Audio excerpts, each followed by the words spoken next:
Hello दोस्तों, स्वागत है आपका। क्या आप 10th में हैं और आपने विज्ञान पढ़ लिया है, गणित पढ़ लिया है, अन्य विषयों को पढ़ लिया है, लेकिन आपको सामाजिक विज्ञान समझ में नहीं आ रहा है। तो आज हम बात करने वाले हैं सिंपल तरीके से, आसान भाषा में, कि कैसे आप सामाजिक विज्ञान को पढ़ेंगे। कम दिन में पढ़ के कैसे आप जो है आराम से जो है 60 से 80% नंबर ला सकते हैं। ये रम रेंज हम इसने लिया है कि बहुत बच्चे को अगर किताब पढ़ना नहीं आता है तो उनको फिर भी हम 60% तक कह सकते हैं, लेकिन जिन बच्चों को अगर किताब सिर्फ पढ़ना आता है तो उनको आसानी से मेरे तरीके से 80% तक नंबर ला सकते हैं। उसका सारा का पूरा टेक्निक बताएंगे। साथ ही साथ अगर आप मेरे चैनल से जुड़े रहते हैं तो आपको एक एक चीज़ समझाएंगे, एक एक क्वेश्चन को लिखने का तरीका बताएंगे कि किस तरीके से आप क्वेश्चन को बेहतर तरीके से लिख सकते हैं, ताकि जो है आपका नंबर बनाए ये नंबर आएगा। इस वीडियो हमें ये वीडियो पार्ट बाय पार्ट आएगा, जिसमें पहला पार्ट आपका ऑब्जेक्टिव होगा, दूसरा पार्ट आपका 2 नंबर का होगा और तीसरा पार्ट आपका 5 नंबर का होने वाला है।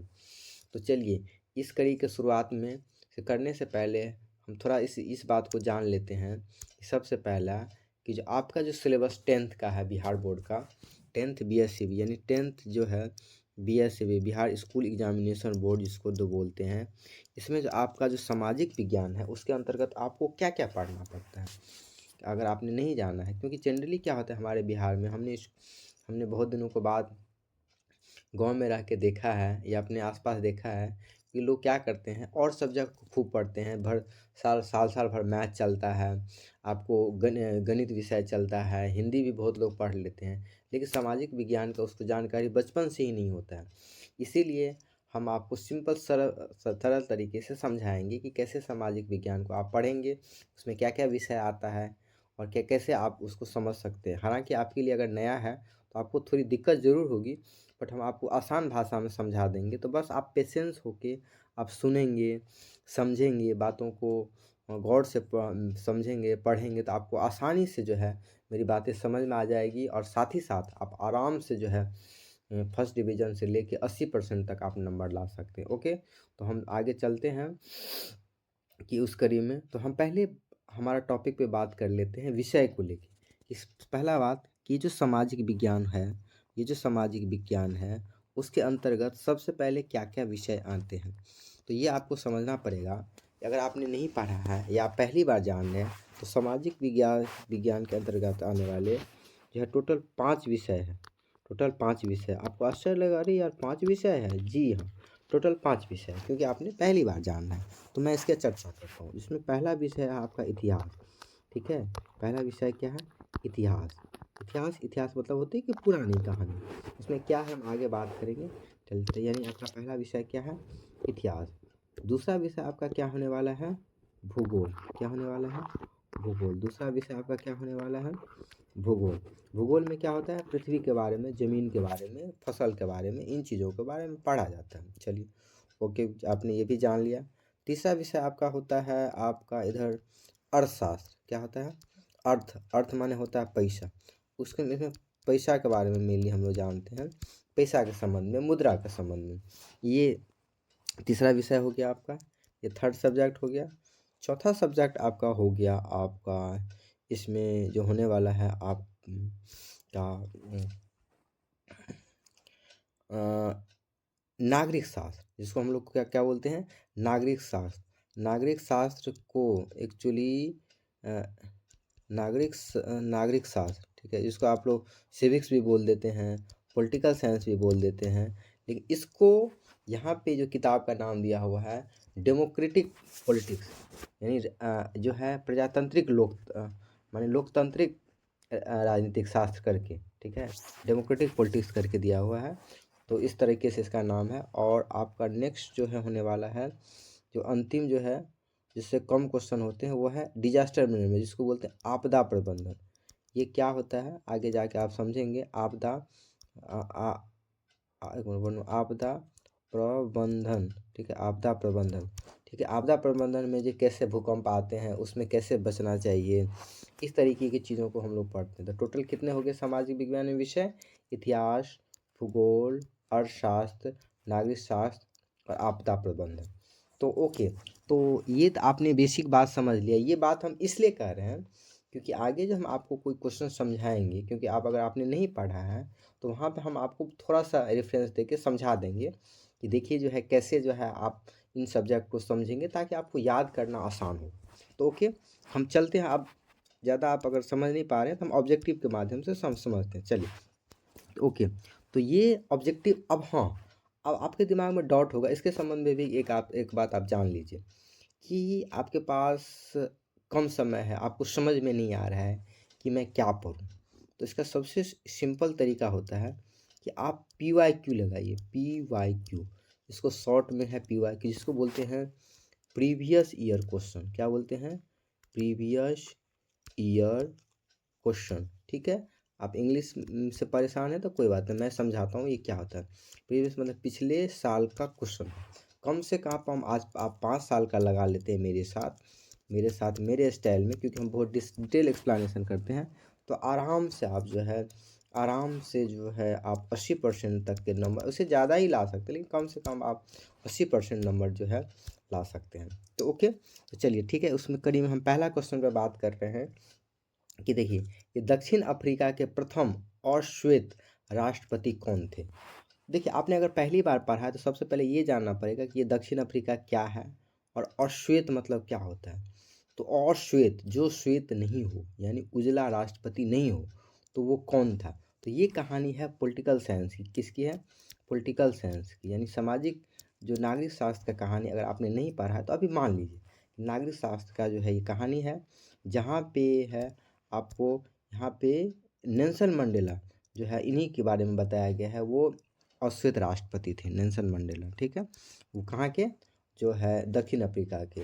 अगर आपने उनका फ़ोटो देखा होगा तो वो आपको बहुत श्यामले श्यामले दिखेंगे। ठीक है, अगर आप नेट पर सर्च कीजिएगा तो आपको श्यामले श्यामले दिखेंगे। तो वो दक्षिण अफ्रीका के राष्ट्रपति थे नेल्सन मंडेला। ओके, ठीक है, अब हम बात करते हैं नेक्स्ट क्वेश्चन पे। ठीक है, नेक्स्ट क्वेश्चन में श्रीलंका कब आज़ाद हुआ? ठीक है, तो श्रीलंका कब आज़ाद हुआ कहने का मतलब है 1948 में। हमारा देश, भारत देश कब आज़ाद हुआ? 1947 में। कैसे याद रखेंगे?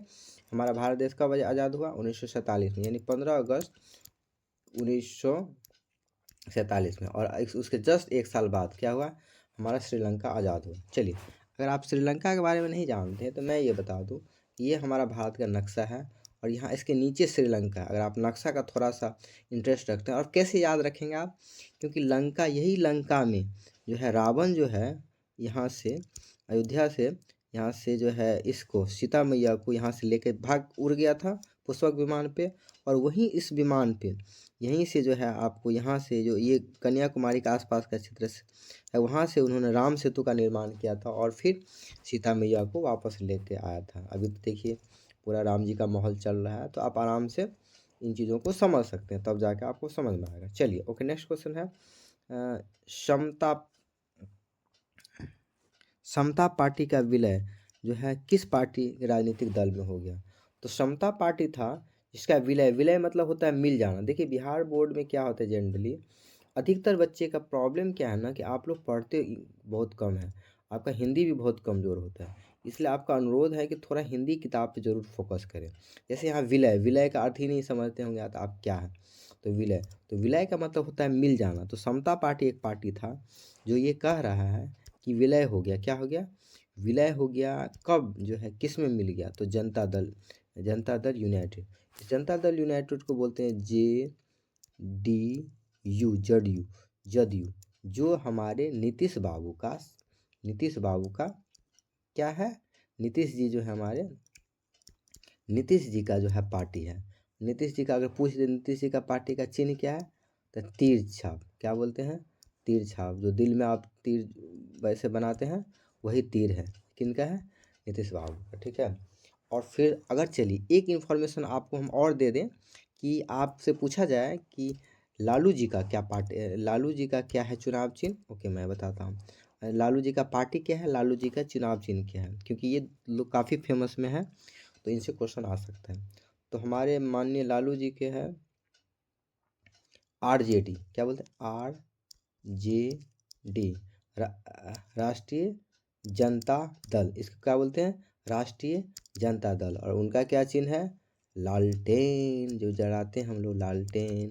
पहले आप तो बहुत लोग लालटेन नहीं देखे होंगे, लालटेन जिसमें मिट्टी तेल जला कर, तो ये है लालटेन। यानी लालू जी का क्या है? लालटेन। और नीतीश जी का क्या है? आपका ये राष्ट्रीय जनता दल यूनाइटेड, इसका क्या है?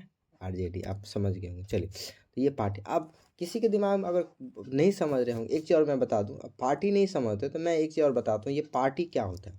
धीरे धीरे आप समझ जाएंगे। पार्टी क्या होता है कि जैसे हमारे नेता हैं, यह है नेता है, जैसे क्या हमारे मोदी जी हैं, तो मोदी जी आज प्रधानमंत्री हैं, तो वो किसी न किसी पार्टी से हैं। जैसे मोदी जी किससे हैं? बीजेपी से। बीजेपी से, अगर आप नहीं सुने हैं तो ये सब याद कर लिए, क्योंकि डायरेक्ट क्वेश्चन आता है। बीजेपी से। और बीजेपी के लोगों ने, जितने पार्टी के लोगों ने मोदी जी को चुना है कि आप जो है प्रधानमंत्री, आपको हम चुनते हैं। तो ये होता है पार्टी, जो हम लोग कुछ लोग मिल के अपना दल बनाते हैं और इलेक्शन में लड़ते हैं, तो वो होता है पार्टी। चलो ठीक है, चलिए आगे है हमारा क्वेश्चन। निम्न में से कौन नगर निगम के आय का स्रोत नहीं है? तो पहला बात हम लोग समझते हैं, ये भाई नगर निगम किस चिड़िया का नाम है? तो देखिए, आपने पंचायत का नाम सुना होगा, पंचायत का नाम सुना होगा। जो बाहर रह रहे होंगे वो नगर का नाम सुना होगा। तो पंचायत में होता है, ऐसे 2-3 गांव मिला के पंचायत होता है, ऐसे ही नगर निगम होता है, नगर में नगर निगम होता है। तो नगर निगम में जो आय है, आय मतलब जो पैसा, आय मतलब क्या होता है? पैसा। पैसा का स्रोत मतलब पैसा आता कहाँ से है, ये कह रहा है क्वेश्चन। अच्छा, पैसा का स्रोत क्या नहीं है? ओके, एक चीज़ मैं और बता दूं कि होता है क्या, जनरली हर वर्ग में हम लोग क्या होते हैं, ये नहीं वाला चीज़ नहीं पढ़ते। इसलिए अगर इस तरह का क्वेश्चन है तो तुरंत आप इस पर नहीं वाले चीज पे टिक कर लीजिए कि नहीं का क्या मतलब है। तो नहीं का क्या मतलब होता है कि निम्न में से कौन नगर निगम के आय का स्रोत नहीं है, मतलब कहाँ से नगर निगम पैसा नहीं कमाता है। तो नगर निगम जो अपना काम करता है तो उसको पैसा चाहिए, झाड़ू पोछा ये सब छोटा छोटा काम लगाना नगर निगम का काम है। ठीक है, तो नगर निगम को कहाँ से पैसा नहीं आता है? तो मकान वगैरह से आता है, उसको जल से आता है, शौचालय से आता है। लेकिन आयकर जो है ना, आयकर मतलब होता है, इसको बोलते हैं इनकम टैक्स। क्या बोलते हैं इंग्लिश में? Income tax. टैक्स मतलब होता है आयकर, कि जो कोई आदमी कमाता है। ठीक है, जैसे बेसिकली आप अगर नहीं समझ पा रहे तो मैं बताता हूँ, कोई अगर सरकारी जॉब में है तो आपको पता होगा कि लगभग उनको 1 महीने के सैलरी लगभग मार्च में उनको टैक्स के रूप में भरना पड़ता है। तो उसी को हम लोग कहते हैं आयकर। आयकर से किसी हमारे नगर निगम को संबंध नहीं है, क्योंकि आयकर सीधा जाता है सरकार के खाते में। किसके? सरकार के खाते में।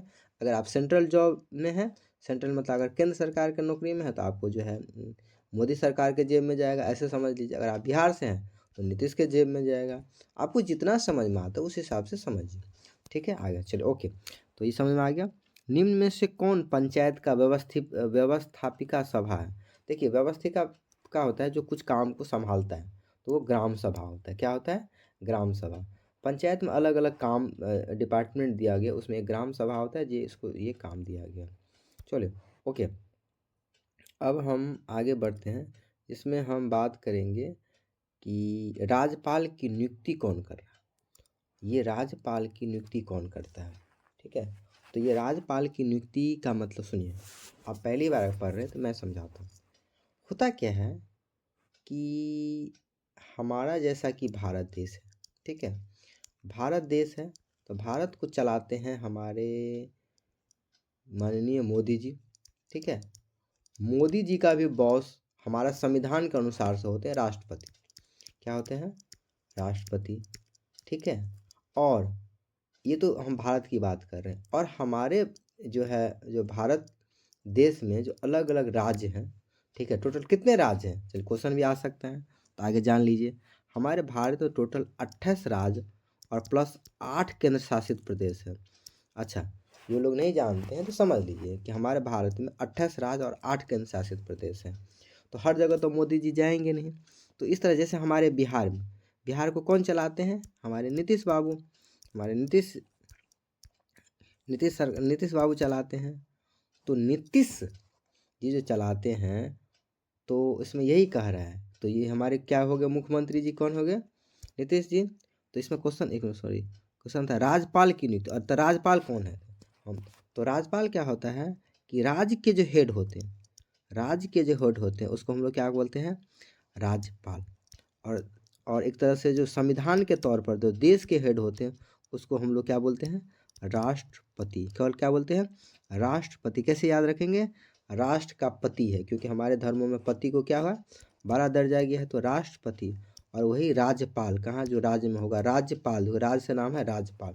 तो राज्यपाल की जो नियुक्ति करती है वो होता है राष्ट्रपति के द्वारा। इनफैक्ट मैं एक चीज़ और बता दूं आपको कि देखिए, अगर आपको याद नहीं रहेगा तो एक ट्रिक समझा देते हैं कि अगर आपको नियुक्ति से क्वेश्चन नहीं समझ में आएगा तो जब भी नियुक्ति आएगा तो आप क्या रखेंगे, राष्ट्रपति ही याद रखेंगे, क्योंकि जितने भी पद होते हैं उसकी नियुक्ति जो है राष्ट्रपति ही करते हैं। तो नियुक्ति से जब भी क्वेश्चन आए कि भाई किसी का नियुक्ति कैसे करना है, तो नियुक्ति कौन कर रहा है, तो नियुक्ति कौन करता है, राष्ट्रपति महोदय करते हैं। नियुक्ति से जब भी क्वेश्चन आएंगे तो क्या ट्रिक बता दिए आपको कि राष्ट्रपति की बात ही करेंगे। चलिए नेक्स्ट क्वेश्चन है, स्थानीय स्वशासन राज्य की नीति निर्देशक सिद्धांत को किस अनुच्छेद में।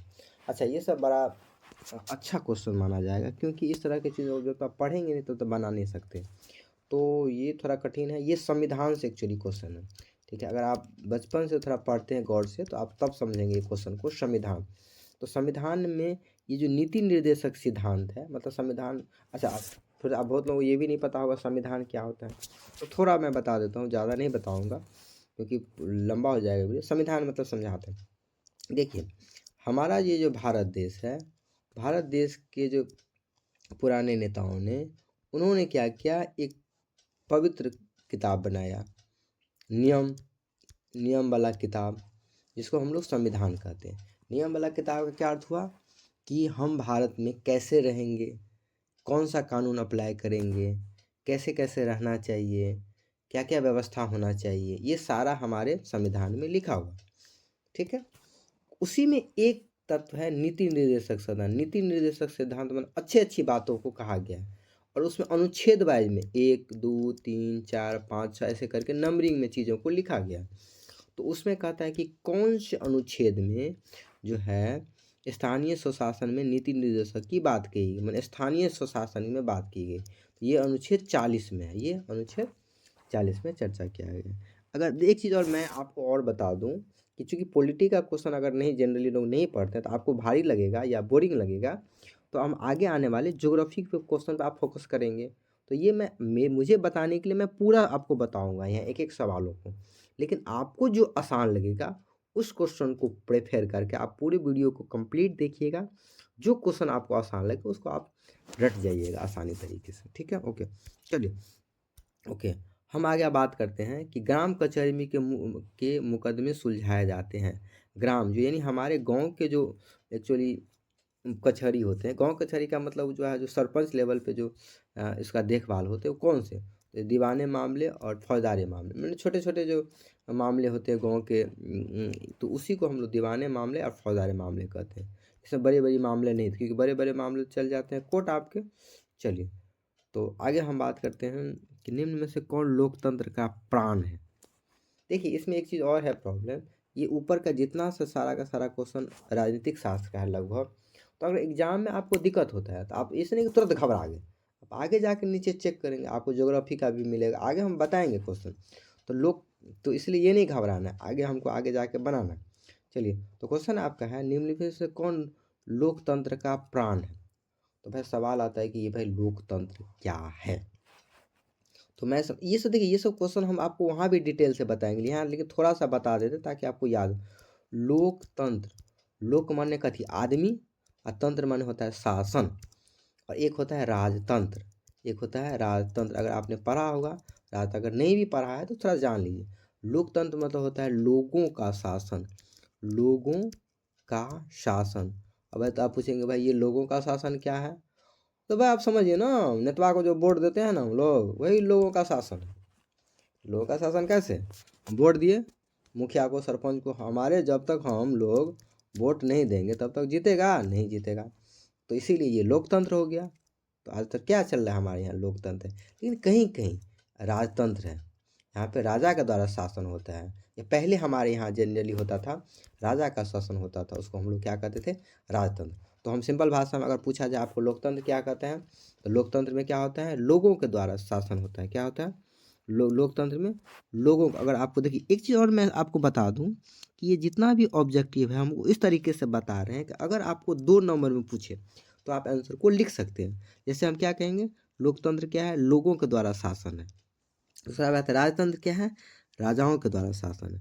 तो इसमें मैं एक चीज़ और बता दूं आपको क्लियरली, इसमें ये क्वेश्चन ये पूछ रहा है कि लोकतंत्र का प्राण क्या है। प्राण माने क्या चीज़ रहेगा तो लोकतंत्र अच्छे से चलेगा। तो राजनीतिक दल में सिंपल सा बात है कि जब तक नेता नहीं होगा तो लोकतंत्र चलेगा कैसे। तो सिंपल सी बात ये है। चलिए, भारतीय कम्युनिस्ट पार्टी का जो स्थापना कब हुआ, तो ये 1925 की बात है, जिसमें कम्युनिस्ट पार्टी। देखिए हमारे भारत में बहुत सारे पार्टी हैं, आपको इतना ज़्यादा जानना नहीं है। जो मेन पॉइंट है आप ऑब्जेक्टिव के माध्यम से जानेंगे। अगर इस तरह के क्वेश्चन आप नहीं बनाते कोई बात नहीं, हम दूसरा वाला क्वेश्चन पढ़ लेंगे। ठीक है, ये जान लेते हैं कि फिर भी आपको अगर याद रहे तो ठीक है, वेरी गुड, बहुत अच्छा। कि कम्युनिस्ट पार्टी का गठन कब हुआ, 1925 में। चलिए, किसने कहा था लोकतंत्र जनता का, जनता के लिए, जनता के द्वारा शासन है। ये भी पॉलिटिकल साइंस का, ये अब्राहम लिंकन, बहुत फेमस अमेरिका के जो है, ये भी गरीब फैमिली से जो राष्ट्रपति बने थे अमेरिका के, अब्राहम लिंकन, बहुत फेमस आदमी। वो बोलते थे कि जो लोकतंत्र जो होता है ना, वो क्या होता है कि लोकतंत्र लोगों का शासन है तो जनता का शासन है। क्यों, क्योंकि भाई जनता के लिए और जनता के द्वारा शासन होता है। क्यों, अब समझाते हैं। देखिए, अगर आप अभी तो आप जनरली 10th में हैं तो आप छोटे बच्चे हैं, मानो तो आप जब 18 साल के हो जाएंगे तो आप सुनते होंगे गांव में कि चलिए गांव पे या शहर में वोटर आईडी बना लेते हैं। क्या बना लेते हैं, वोटर आईडी बना के क्यों बनाते हैं भाई, तो वोट देने जाएंगे। किसको देंगे, मुखिया को वोट देंगे, ठीक है, या मोदी को वोट देंगे, या भाई नीतीश को वोट देंगे। ऐसा आप सुनते होंगे, नीतीश या मतलब किसी भी पार्टी को, या लालू को, या किसी भी को भी, ठीक है, आप किसी को या अन्य पार्टी को जो भी आप पसंद करते हैं। यहाँ मतलब हम नीतीश लेने का बात ये नहीं है कि हम नीतीश को ऐसा कुछ फेवर कर रहे हैं, लेकिन क्योंकि नीतीश जी अभी हमारे मुख्यमंत्री है, इसलिए बार बार नीतीश जी का याद आ जाता है। आपको जिसको वोट देना है उसको वोट दीजिए, तो निजता का अधिकार है। चलिए, खैर मुद्दा हमारा ये है कि ये जो क्या बात कर रहे थे, हाँ, ये जो है ना कि लोकतंत्र जनता के लिए और जनता के द्वारा शासन है। कि अगर लोकतंत्र में कोई मान लिया आदमी है, आप हैं, जैसे ये देखिए आप हैं एकदम सुपरमैन, तो आप क्या करते हैं कि वोट देते हैं किसको, मुखिया को। आप ही खुद ही वोट देते हैं, खुद ही हम लोग नेता को चुनते हैं। इसीलिए कहता है, अब्राहम लिंकन जी कहा करते थे कि लोकतंत्र में क्या होता है, जनता का शासन है, जनता के लिए ही होता है, क्योंकि वही लोग नियम कानून बनाता है और फिर जनता के द्वारा ही शासन होता है। तो ये फेमस लाइन है किसके द्वारा, अब्राहम लिंकन कहाँ के, अमेरिका के राष्ट्रपति थे। अगर आगे जाके कहीं क्वेश्चन आएगा तो वहाँ पे हम इतना देर नहीं बताएं, इसीलिए हम आपको यहाँ इतने तरीके से बता रहे हैं। चलिए, ओके, नेक्स्ट क्वेश्चन है, भारत में कौन सी शासन प्रणाली है। देखिए आ गया क्वेश्चन। अच्छा, ये थोड़ा सा आप समझ लीजिए कि भारत में जो शासन प्रणाली मतलब शासन कौन करता है, तो एक अध्यक्षीय, तानाशाही, राजशाही या संसद। ठीक है, आप अगर नहीं समझते तो थोड़ा सा सबके बारे में। एक अध्यक्ष मतलब कि कोई एक आदमी नहीं, क्योंकि यहाँ पार्टी चलता है। तानाशाही मतलब क्या, कि कोई जो है तानाशाह मतलब जबरदस्ती भी नहीं। राजशाही मतलब राजा के द्वारा, वो भी नहीं है। संसदीय व्यवस्था मतलब होता है लोकतंत्र, वहाँ जहाँ पे लोग अपने नेता को चुन के संसद में भेजता है, वहाँ पे बहस होता है, हमारे लिए कानून बनता है। चलिए, भारत में देखिए वोट देने का न्यूनतम आयु, देखिए हमने आपको पिछले क्वेश्चन में चर्चा किया था, तो आप ये इसीलिए हम आपको बताते हैं कि अगर आप मेरे तरीके से पढ़ लेते हैं तो आपको बिल्कुल भी आराम से 2 या 3 सेट लगा लेंगे तो आपका पूरा का पूरा क्वेश्चन लट जाएगा, एग्जाम पूरा क्वेश्चन बन जाएगा। आपको बिल्कुल टेंशन नहीं लेना है, टेंशन ना लीजिए, बस हमारे चीज़ों को ध्यान से सुनिए और याद करते हैं, और हम इसको याद करने का तरीक़ा बता रहे हैं, तो आप आराम से समझ जाइएगा। चलिए, देखिए भारत में लिए वोट देना है, आपको वोट देने का मन है। अब अभी तो मान लीजिए आप 15-16 साल के होंगे तो कहेंगे चलिए हाँ हम अपना नेता चुनेंगे, तो अपना नेता नहीं चुन सकते, आपको कम से कम 18 साल का होना पड़ेगा। कितना साल का, 18 साल का जब आप होंगे तब जाके आप मुखिया सरपंच को वोट देते होंगे, ये तो आप लोगों को पता होगा। तो ये सब चीज़ आप गलती करेंगे तो समझिए गला काटने वाला बात हो गया, तो वो काम मत कीजिएगा। आप जो है ये सब क्वेश्चन गलती कीजिएगा तो गड़बड़ हो जाएगा, ठीक है। देखो पहले 21 साल था, लेकिन बाद में उसको जो है 18 साल कर दिया। तो आप कितना याद रखेंगे? 18 साल। मतलब अगर आप 15 साल के हैं तो 2-3 साल के बाद, मतलब इंटर पास करने के बाद लगभग आप लोग वोटिंग देने लायक लोग हो जाते हैं। चलिए, तो ऐसे याद रखेंगे, इंटर आप पास कीजिएगा, 18 साल पूरेगा, आप वोट देने लायक हो जाएगा। चलिए आगे क्वेश्चन है कि लोकतंत्र में सफलता की चुनौती क्या है? मतलब लोकतंत्र जो है, मतलब ये जो जनता के द्वारा शासन होता है, उसमें सफल नहीं हो पाता है कहीं कहीं। तो क्यों? इस क्वेश्चन को घुमा के पूछने का ये मतलब है कि लोकतंत्र में जो सफलता की जो चुनौती है, क्यों नहीं सफल हो पा रहा है? तो कारण है क्या? अफसरशाही। अफसर, आप सुने होंगे अफसर क्या होता है? तो अफसर जो होता है, जिसको आप डीएम कलेक्टर सब कहते हैं, वो अफसरशाही, मतलब उसका शासन चलता है। अशिक्षा, मतलब हमारे यहाँ शिक्षित लोग कम है। जातिवाद है, आप जाति के नाम पे वोट देते हैं, तो भाई आप फलाना जाति के हैं तो अपने नेता को वोट देंगे, भले ही कैसनो हो, गधा हो, कैसनो। तो ये सब गड़बड़ बात है। इसलिए इसमें आंसर सब है कि जो है लोग ये सब लोकतंत्र को खराब कर देते हैं। अच्छा नेता, लोकतंत्र मतलब क्या हुआ? अच्छा नेता को खराब कर देगा। आपको अच्छा नेता नहीं मिलेगा तो आप, भले आपका जाति आका हो, घूस लेगा, सबसे खाएगा, आपको तो अंडा भात के नाम पे जो है आपसे वोट ले लेगा, मौस भात के नाम पे आपसे वोट चुन लेगा, लेकिन बाद में जो वही, फिर वही जो आपको खिलाएगा, पैसा कहाँ से लेगा? तो वही आपको जो है भ्रष्टाचार करेगा। इसीलिए नेता को जो है सोच समझ कर आप शिक्षा, इसीलिए कहते हैं अगर शिक्षा रहेंगे तो आप अच्छा नेता को चुनेंगे। फिर जाति देखेंगे नहीं, अच्छा देखेंगे कि कौन सा नेता अच्छा है तो उसको हम लोग चुनेंगे। चलिए अब समझते हैं नेक्स्ट क्वेश्चन कि भारत में जो आपातकाल है वो कब लगा हुआ? अब ठीक है, ये सब आप नहीं सुने होंगे तो समझाते हैं। आपातकाल की बात है, ये इंदिरा गांधी का समय की बात है। इंदिरा गांधी जी के बारे में बताते थोड़ा, बहुत तानाशाह लेडी थी, बहुत तानाशाह, बहुत टाइट करके रखती थी। तो अपना फायदा के लिए जो है वो इमरजेंसी लागू कर दी। इमरजेंसी मतलब क्या होता है कि भारत में जो है, एक तरह से आप सिंपल भाषा में समझिए, सब बंद हो गया। इमरजेंसी में जो है जाना उठना बैठना सब बंद कर दिया। उसके खिलाफ जो बोला लोग सब, तो इंदिरा गांधी के बारे में उसको सब बंद कर दिया। तो अगर आपातकाल से एक चीज़ याद रखना होगा तो एक चीज़ ज़रूर याद रखिएगा, आपातकालीन का संबंध किससे है? इंदिरा गांधी से। किससे? इंदिरा गांधी जी। किन से है? इंदिरा गांधी जी, ठीक। तो जो चलिए आगे, तो ये कब की घटना है? 1975 की घटना।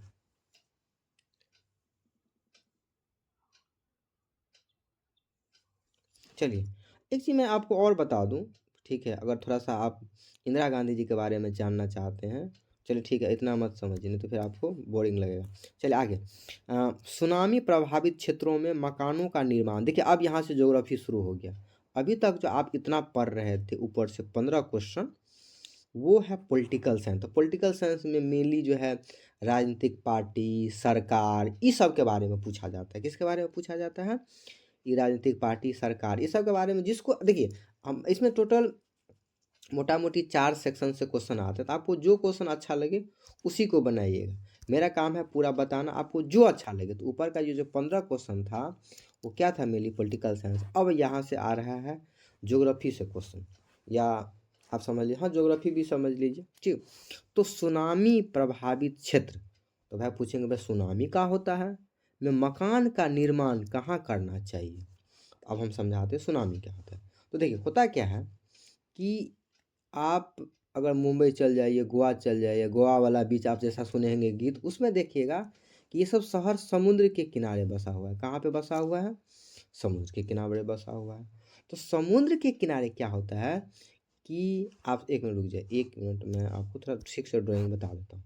सुनिए, समझिए कि जैसे ये भारत है, ठीक है, भारत का नक्शा है। तो भारत का ये जो नीचे वाला भाग सब है, सब समुद्र के किनारे बसा हुआ है। सब क्या है? समुद्र के किनारे। आपको यहाँ देखिए, इधर पानी पानी है, ब्लू है पानी पानी सब। तो ये ब्लू है पानी पानी। तो ये सब क्या है? भारत का जो भाग है नीचे वाला भाग, ये मिट्टी से बना है, क्योंकि मिट्टी का ये कलर होता है। तो ये सब समुद्र से बना। तो क्या होता है समुद्र में पानी ऐसे, पानी, समुद्र का जो पानी होता है ऐसे लिहो छिट, क्या होता है ऐसे मारते रहता है लिहोरा। ऐसे मारा तट पे ऐसे दूर मारा, उस तट को एकदम, इसके मिट्टी को एकदम जोर से इस पे, इस तट के किनारा को मारा। तो यही, इसी को हम लोग सुनामी बोलते हैं। क्या बोलते हैं? सुनामी। तो अब हम एक चीज़ बताते हैं, ट्रिक समझाते हैं। अब सुनामी आप समझ गए, सुनामी क्या होता है? अगर आपको 2 नंबर में पूछे तो भाई सुनामी समुद्र का एक लहर होता है, सिंपल सा बात। अगर सिंपल भाषा में आपको समझना हो, अभी तो हम सिर्फ वहाँ तो सिखाएंगे आपको तरीका, लेकिन यहाँ सिखा रहे हैं। तो अब यही कह रहे हैं सुनामी क्या हुआ, तो सुनामी तो देखो सुनामी के क्षेत्र में जहाँ पर बार बार सुनामी आते हैं वहाँ पे जो है मकान कहाँ बनाना चाहिए, तो सागर बात, सागर मतलब होता है समुद्र से हट के बनाना चाहिए, दूर बनाएंगे। ये सागर तट पर बनाएंगे, बताइए आप ही। सागर तट पर बनाएंगे तो क्या होगा, आपका मकान सब जो है पानिया में डूब उब के चल जाएगा, सब पैसा उड़ खत्म। चलिए, तो ये हुआ लगभग 15 सेट का एक क्वेश्चन। तो छोटा छोटा हम पार्ट वाइज में देंगे ऑब्जेक्टिव का, ताकि जो बहुत बड़ा नहीं बने। तो इसका एक पार्ट हम आपको खत कंप्लीट करते हैं, नेक्स्ट पार्ट हम आपको नेक्स्ट वीडियो में अपलोड कर देंगे। चलिए ओके, नेक्स्ट पार्ट के लिए हम फिर देखते हैं। चलिए, तो हम नेक्स्ट क्वेश्चन पे बात कर रहे हैं कि सुखाड़ का क्या कारण है। नेक्स्ट क्वेश्चन है अब हमारा, सुखाड़ का क्या कारण है। जो देखिए हमारे बिहार में या कहीं कहीं पे आप सुनते होंगे कि पूरा जो है सूख गया है।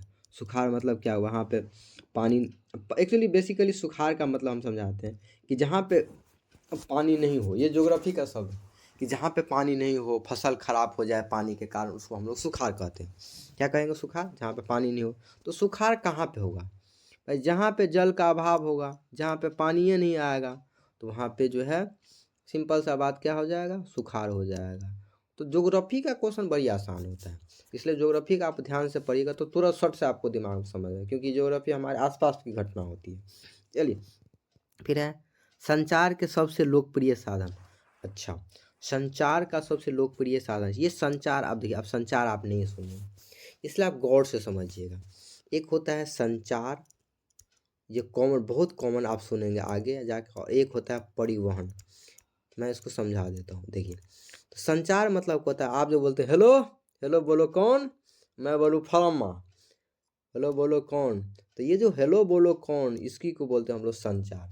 संचार मतलब हम जो अपने संदेश को, अपनी बातों को, अपनी तमन्ना को, अपनी दिल की भावना को जब हम दूसरे तक पहुंचाते हैं तो उसको हम लोग बोलते हैं संचार। क्या बोलते हैं, संचार। तो संचार मतलब एक तरह से हुआ हम अपने खबर को यहाँ से वहाँ पहुँचाना, संचार कहलाता है। तो इसमें देखिए आप गौर से, इसमें कौन सा, देखिए क्वेश्चन यही, इसमें सब जो है संचार का माध्यम है, लेकिन कह रहे हैं कि सबसे लोकप्रिय कौन है। तो ये सबसे बड़ा बात है टेलीफोन, सार्वजनिक टेलीफोन, सबके हाथ में है टेलीफोन। हेलो कोनो, ये सब रेडियो, दूरदर्शन, वाकी टॉकी, ये सब संचार का माध्यम है। लेकिन इसमें सोनी कह रहा है भाई, इसमें यह जानना पड़ेगा कि सबसे लोकप्रिय, सबसे जो है लोकप्रिय मतलब होता है कि जिसको सब जानता है, सबके पास है, तो वो क्या है, टेलीफोन। तो अब ऐसे याद रहेगा कि सबसे ज़्यादा लोकप्रिय कौन है शासन, टेलीफोन। देखिए आप उस मेरे तरीके से ऑब्जेक्टिव पढ़ेंगे तो आपको एक बार में समझ जाएंगे, आप उसमें परेशान नहीं होगा, थोड़ा समय लगेगा जरूर, लेकिन आपको आराम से समझ में आएगा। चलिए, बाढ़ का प्रमुख कारण है, बाढ़ जैसे देखिए आप सुखाड़ देखे, ऐसे बाढ़, बाढ़ मतलब क्या हुआ, पानी है पानी सब जगह।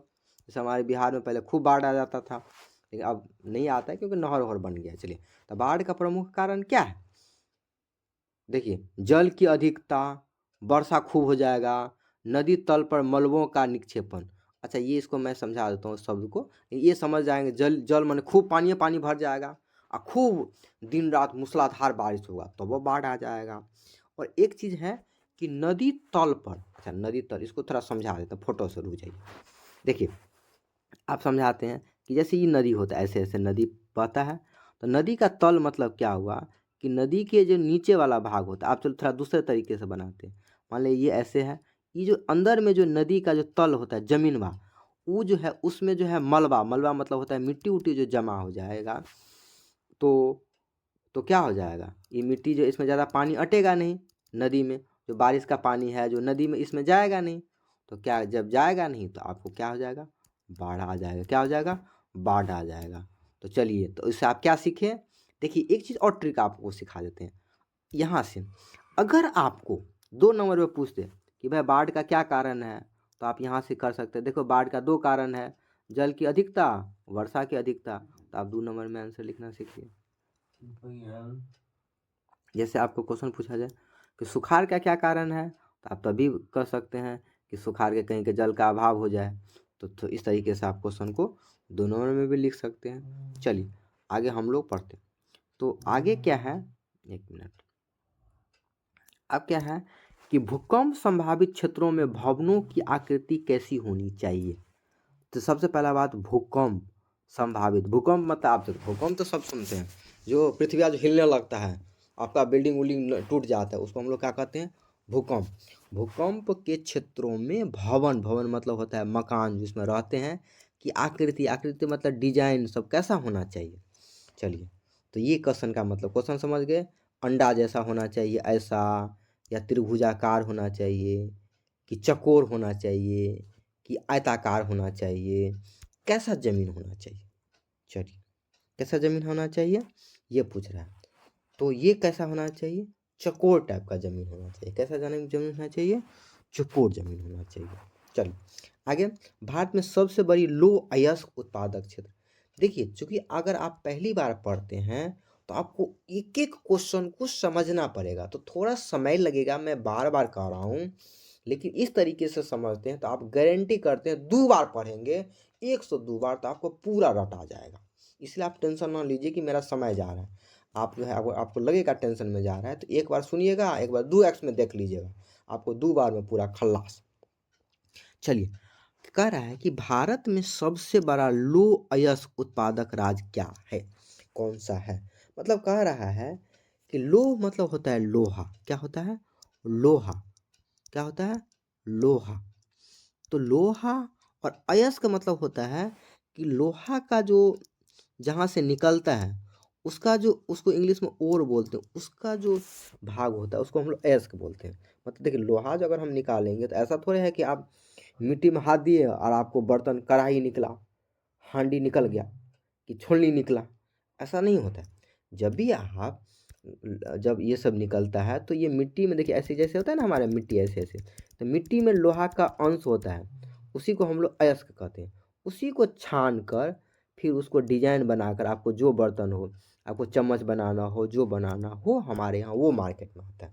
तो आप समझ गए होंगे मेरे ख्याल से कि लोह अयस्क क्या होता है, माने लोहा का अयस्क, जहाँ से लोहा निकलता है, ये सबसे ज़्यादा कहाँ पे है, उड़ीसा में है। कहाँ पे है, उड़ीसा में। चलिए नेक्स्ट क्वेश्चन, सीमेंट उद्योग का कच्चा माल क्या है।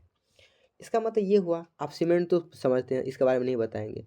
सीमेंट उद्योग, उद्योग मतलब होता है फैक्ट्री, उद्योग मतलब क्या होता है, फैक्ट्री जहाँ पे सीमेंट बनता है, वहाँ से कच्चा माल मतलब क्या चीज़ चाहिए। तो आपको सीमेंट, मतलब सीमेंट बनाने के लिए आपको क्या क्या चीज़ चाहिए, जैसे हम उदाहरण से समझते हैं। अगर आपको बिस्किट बनाना है, बिस्किट बनाना है तो आपको क्या क्या चाहिए भाई, आटा चाहिए, दूध चाहिए, पानी चाहिए, तो मतलब मेनली आटा सपोज। तो ऐसे ही सीमेंट अगर हमको बनाना है तो उसके लिए हमको क्या चाहिए, कच्चा माल। तो उसके लिए हम, ये सीमेंट जो बनता है आपको चूना पत्थर से, किससे बनता है, चूना पत्थर से। क्या याद रखेंगे, चूना पत्थर से। भारत में कितने सार्वजनिक क्षेत्र के तेल परिष्करण केंद्र कार्य कर रहे हैं। अच्छा, अब ये क्वेश्चन आप समझने के लिए बहुत समझना पड़ेगा। तो सार्वजनिक क्षेत्र मतलब होता है, एक चीज़ सिंपली से मतलब होता है सरकारी कंपनी। आपको नहीं पता है तो बता दें कैसा, सरकारी कंपनी। कि भारत में कितने सब सरकारी कंपनी है जो तेल परिष्करण का काम करता है, मतलब तेल को साफ सुथरा करके बेचता है।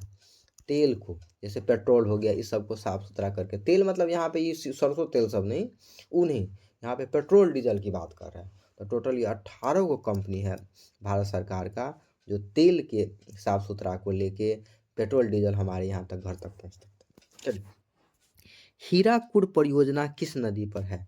तो हीराकुड डैम, अच्छा हम समझाते हैं ये क्या, इस क्वेश्चन का क्या मतलब है। ओके रुक जाइए। पहला बात, हीराकुड परियोजना क्या है, किस नदी पर है। तो इसका मतलब, इसका संबंध कहीं ना कहीं नदी से। तो आप हम समझा, देखिए होता क्या, जैसे ये नदी है, ये नदी है, ये नदी है, ये नदी है। तो होता क्या है कि जब ये नदी है और ये किनारा है, जब इस नदी के पानी को रोक के, अगर देखिए 2 नंबर में, इस नदी के पानी को रोक के क्या करता है, बहुत जगह यहाँ पे एक मशीन लगा देता है, और यहाँ पे पानी गिर के, इस पानी गिरते रहता है, इस मशीन जो नाचता है ना, तो आपको बिजली उत्पन्न होता है। आप 10वीं के साइंस में पढ़े होंगे, फिजिक्स में, कि डायनेमो क्या होता है। तो यही उसमें डायनेमो लगल होता है। अगर आप जो लोग नहीं पढ़े हैं डायनेमो, तो हम समझा देते हैं। डायनेमो एक ऐसा यंत्र होता है जो क्या होता है, उस पर पानी गिरेगा ना तो आपको बिजली उत्पन्न करा देगा। तो इसी को पानी घेर के उसको डायनेमो पर नचाता है, और आपके घर में जो चमाचम जो बिजली आता है वही डैमोवा से आता है। कहाँ से आता है? वही डैमो नचता है तो आपके घर में बिजली चमचम करता है। चलिए, तो इसमें क्वेश्चन क्या था कि हीराकुड जो है, हीराकुड परियोजना किस नदी पर है? तो ये जो नदी है हीराकुड, देखिए सब बहुत सारा परियोजना है, उसमें हीराकुड महानदी पे है। और महानदी कहाँ पे है? उड़ीसा जिला में। कहाँ पे है? महानदी उड़ीसा में। ये आगे कहीं ना कहीं क्वेश्चन होगा, इसलिए हम आपको बता देते हैं। तो इसलिए अब आगे पढ़ने का कम ज़रूरत पड़ेगा, अभी से आप समझ लीजिए। तो कहाँ पे है? उड़ीसा में। चलिए नेक्स्ट क्वेश्चन अब हम पढ़ते हैं। नेक्स्ट क्वेश्चन, निम्न में से कौन जीवाश्म ईंधन है? जीवाश्म ईंधन, ईंधन, सबसे पहला बात हम ईंधन समझते हैं। ईंधन क्या, अगर छोटा सा क्वेश्चन पूछे तो देखिए, जो भी जलाने के लिए यूज होता है उसको हम लोग ईंधन बोलते हैं। क्या बोलते हैं? जो भी जलाने के लिए जलाकर, जो हम क्या कर सकते हैं, जलाकर आग उत्पन्न करे, उष्मा उत्पन्न करे, उसको हम लोग ईंधन कहते हैं।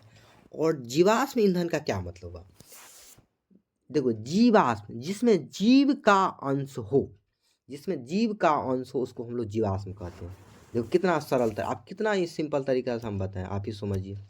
सिंपल सा कैसे याद रखेंगे? जीवाश्म जिसमें जीव का अंश हो, जीव प्लस अंश, जीवाश्म।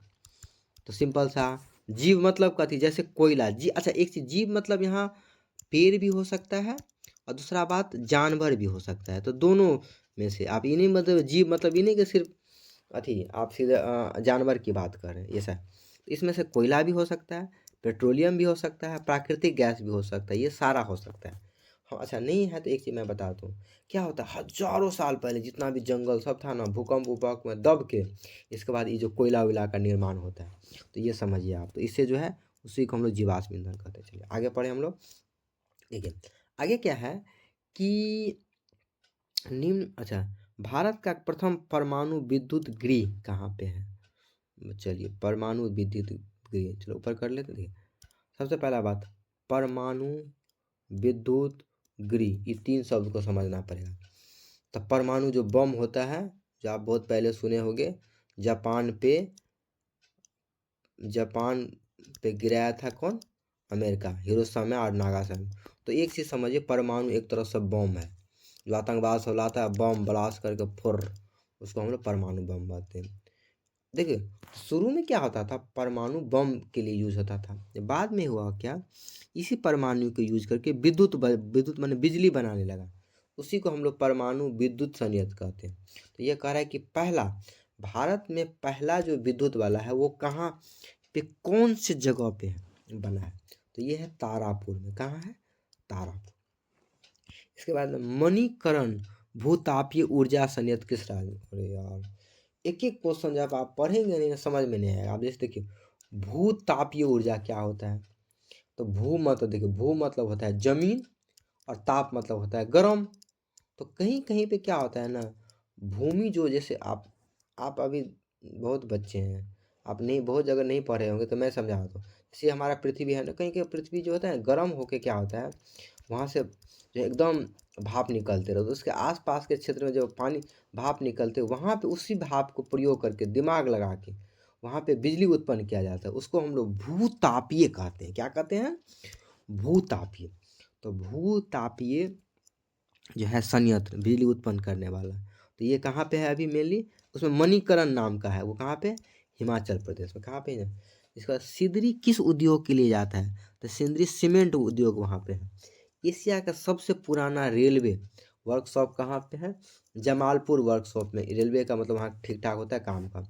इसके बाद सिलिकॉन शहर किसे कहते हैं? तो बेंगलोर को सिलिकॉन शहर, एक्चुअली सिलिकॉन शहर बाहर का एक शहर है जिसी के नाम पे सिलिकॉन वैली के नाम से जाना जाता है। तो वो बेंगलोर को, ये सब डायरेक्ट क्वेश्चन आता है, ये सब ज्योग्राफी से है कि सिलिकॉन वैली बेंगलोर को कहते हैं। इसका बाद मंदार पहाड़ी किस जिले में है? पहाड़ी मतलब छोटा, बांका में। देखिए बड़ा बड़ा पहाड़ को पहाड़ बोलते हैं, और छोटे छोटे पहाड़ को हम लोग पहाड़ी बोलते हैं। जिसका ऊंचाई कम होता है उसको हम लोग पहाड़ी बोलते हैं, और बड़ खूब हिमालय जैसा बड़का बड़का माउंट एवरेस्ट, उसको हम लोग क्या कह देते हैं? पहाड़ कह देते हैं। तो पहाड़ी, तो मंदार पहाड़ी कहाँ पे है? बांका जिला में। सासाराम नगर का विकास हुआ था। देखिए सासाराम जो है ना, बहुत पहले से ही बहुत विकसित है। तो वो प्राचीन युग में, मतलब बहुत पहले ही से ही विकास हुआ है सासाराम। ठीक है, सासाराम में एक से क्वेश्चन और भी आता है, जहाँ पे शेरशाह सूरी का मकबरा है। शेरशाह सूरी का मकबरा, अगर ये सब आपके सिलेबस में नहीं है, लेकिन अगर कहीं पूछ दे तो शेरशाह का मकबरा, मकबरा जहाँ मरे हुए हैं उनको वहीं दफनाया गया, वो कहाँ पे? शेरशाह का सूरी का मकबरा सासाराम में। चलिए आगे हम लोग फिर पढ़ें। आगे क्या है कि चलिए, एक मिनट अच्छा, इसमें और क्वेश्चन था। ओके, देखिए इसमें क्या है कि राष्ट्रीय जलमार्ग 1 किसे कहते हैं या कहाँ से कहाँ तक? ये इलाहाबाद से हल्दिया तक।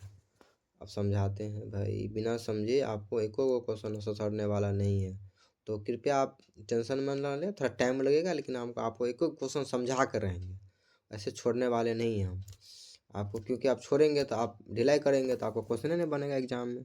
चलिए हम बात करते हैं। देखिए, आप तो सुने होंगे मार्ग, मार्ग मतलब होता है रास्ता। क्या होता है? मार्ग मतलब रास्ता। तो होता क्या है, अब यहाँ पे लिखा हुआ है जल मार्ग, तो आप सोचेंगे कि पानी में कैसे रास्ता होता है? होता है भाई, आप नहीं सुने हैं इसका मतलब क्या, हम समझाते हैं ना आपको, टेंशन काहे ले रहे हैं। देखिए, ये पानी हुआ, ये पानी हुआ, ये पानी हुआ, तो क्या क्या है हमारे सरकार जी ने कि यहाँ से अगर आपको यहाँ जाना है तो आप क्या हुआ, उसके लिए नाव, तो नाव से जो है यहाँ से यहाँ तक जाता है, तो इसी को हम लोग कहते हैं जल मार्ग। क्या कहते हैं? तो हम जब नाव से एक जगह से दूसरे जगह जाते हैं तो उसको जल मार्ग। तो हमारे यहाँ जो जल मार्ग है उसमें जो है, उसमें पहला जल मार्ग कहाँ से कहाँ तक बना है? तो ये इलाहाबाद है, इलाहाबाद है यूपी में, और ये हल्दिया जो शहर है ये आपका कहाँ पे है? पश्चिम बंगाल में। तो ये पानियों होते होते जो रास्ता कहाँ से लेके इलाहाबाद से हल्दिया तक जाता है, उसको हम लोग राष्ट्रीय राजमार्ग, सॉरी जल मार्ग 1, सॉरी राजमार्ग में उसको जल मार्ग 1 नाम दिया गया है। क्या नाम दिया गया है? राष्ट्रीय जल मार्ग 1। चलिए, उम्मीद करते हैं आप समझ गए होंगे। अब हम बात करते हैं नेक्स्ट क्वेश्चन पे। देखिए, नेक्स्ट क्वेश्चन है, निम्न में से कौन उपभोक्ता उद्योग है? अच्छा, ये क्वेश्चन भी थोड़ा घुमा के कहता है। उपभोक्ता मतलब होता है खाने वाला। क्या होता है? खाने वाला। उद्योग माने फैक्ट्री। इसमें से कौन है कि जिसको खाने वाला, हम डायरेक्ट खाते हैं? तो भाई चीनी उद्योग, स्वाभाविक बात है। पेट्रोल खाते हैं, पेट्रोल पीते हैं आप? नहीं पीते हैं। लोहा खाते हैं? नहीं खाते हैं। चितरंजन लोकोमोटिव, ये इसका भी संबंध नहीं है। तो चीनी उद्योग का संबंध खाने से सीधा। फिर इसके बाद नेक्स्ट क्वेश्चन है आपका कि गिर राष्ट्रीय उद्यान क्या है? तो गिर, देखिए गिर जगह है, वहाँ पे पार्क है, एक तरह से पार्क होता है जहाँ पे चीज़ों को, जानवर सबको रखा जाता है, आप ऐसे याद रखिए। तो ये गुजरात में है, गिर गुजरात में है। प्रथम पृथ्वी सम्मेलन कहाँ हुआ? ये सब ज्योग्राफी का क्वेश्चन है। देखिए, हुआ क्या कि हमारे यहाँ जो है लोग सब, जो अमीर देश सब था ना, खूब पॉल्यूशन, खूब बड़का बड़का फैक्ट्री खोला, जिससे लोग देखने लगा अरे यार पृथ्वी पे तो गर्मी बढ़ने लगा। तो सब एक बार मीटिंग हुआ, लगभग 1975 की कहानी है, मुझे एग्जैक्ट याद नहीं है, लेकिन आगे चल कर आएगा तो मैं आपको बताऊँ। 1975 का कहानी है। तो ये रियो डी जेनेरो शहर है, वहाँ पे मीटिंग हुआ और पहली बार वहाँ पे जो है पृथ्वी के बारे में सोचा गया ना, अब जो है धुआं वुआं कम यूज किया जाएगा, ताकि जो है पृथ्वी जो है हमारा बच सके। चलिए ठीक है, ओके। चलिए हम अब नेक्स्ट क्वेश्चन पे बात कर लेते हैं। चलिए तीसरा से, देखिए इसमें क्या है कि तीसरा वाले क्वेश्चन में, 1 मिनट, इसमें ठीक ये भी देखिए, ये भी ज्योग्राफी का सवाल है। चलिए हम बात करते हैं ज्योग्राफी। देखिए क्या है, निम्न में से कौन खरीफ फसल है? खरीफ वाला फसल। तो चलिए आप नहीं जानते हैं तो खरीफ फसल से क्वेश्चन आता है कि खरीफ फसल किसे कहते हैं?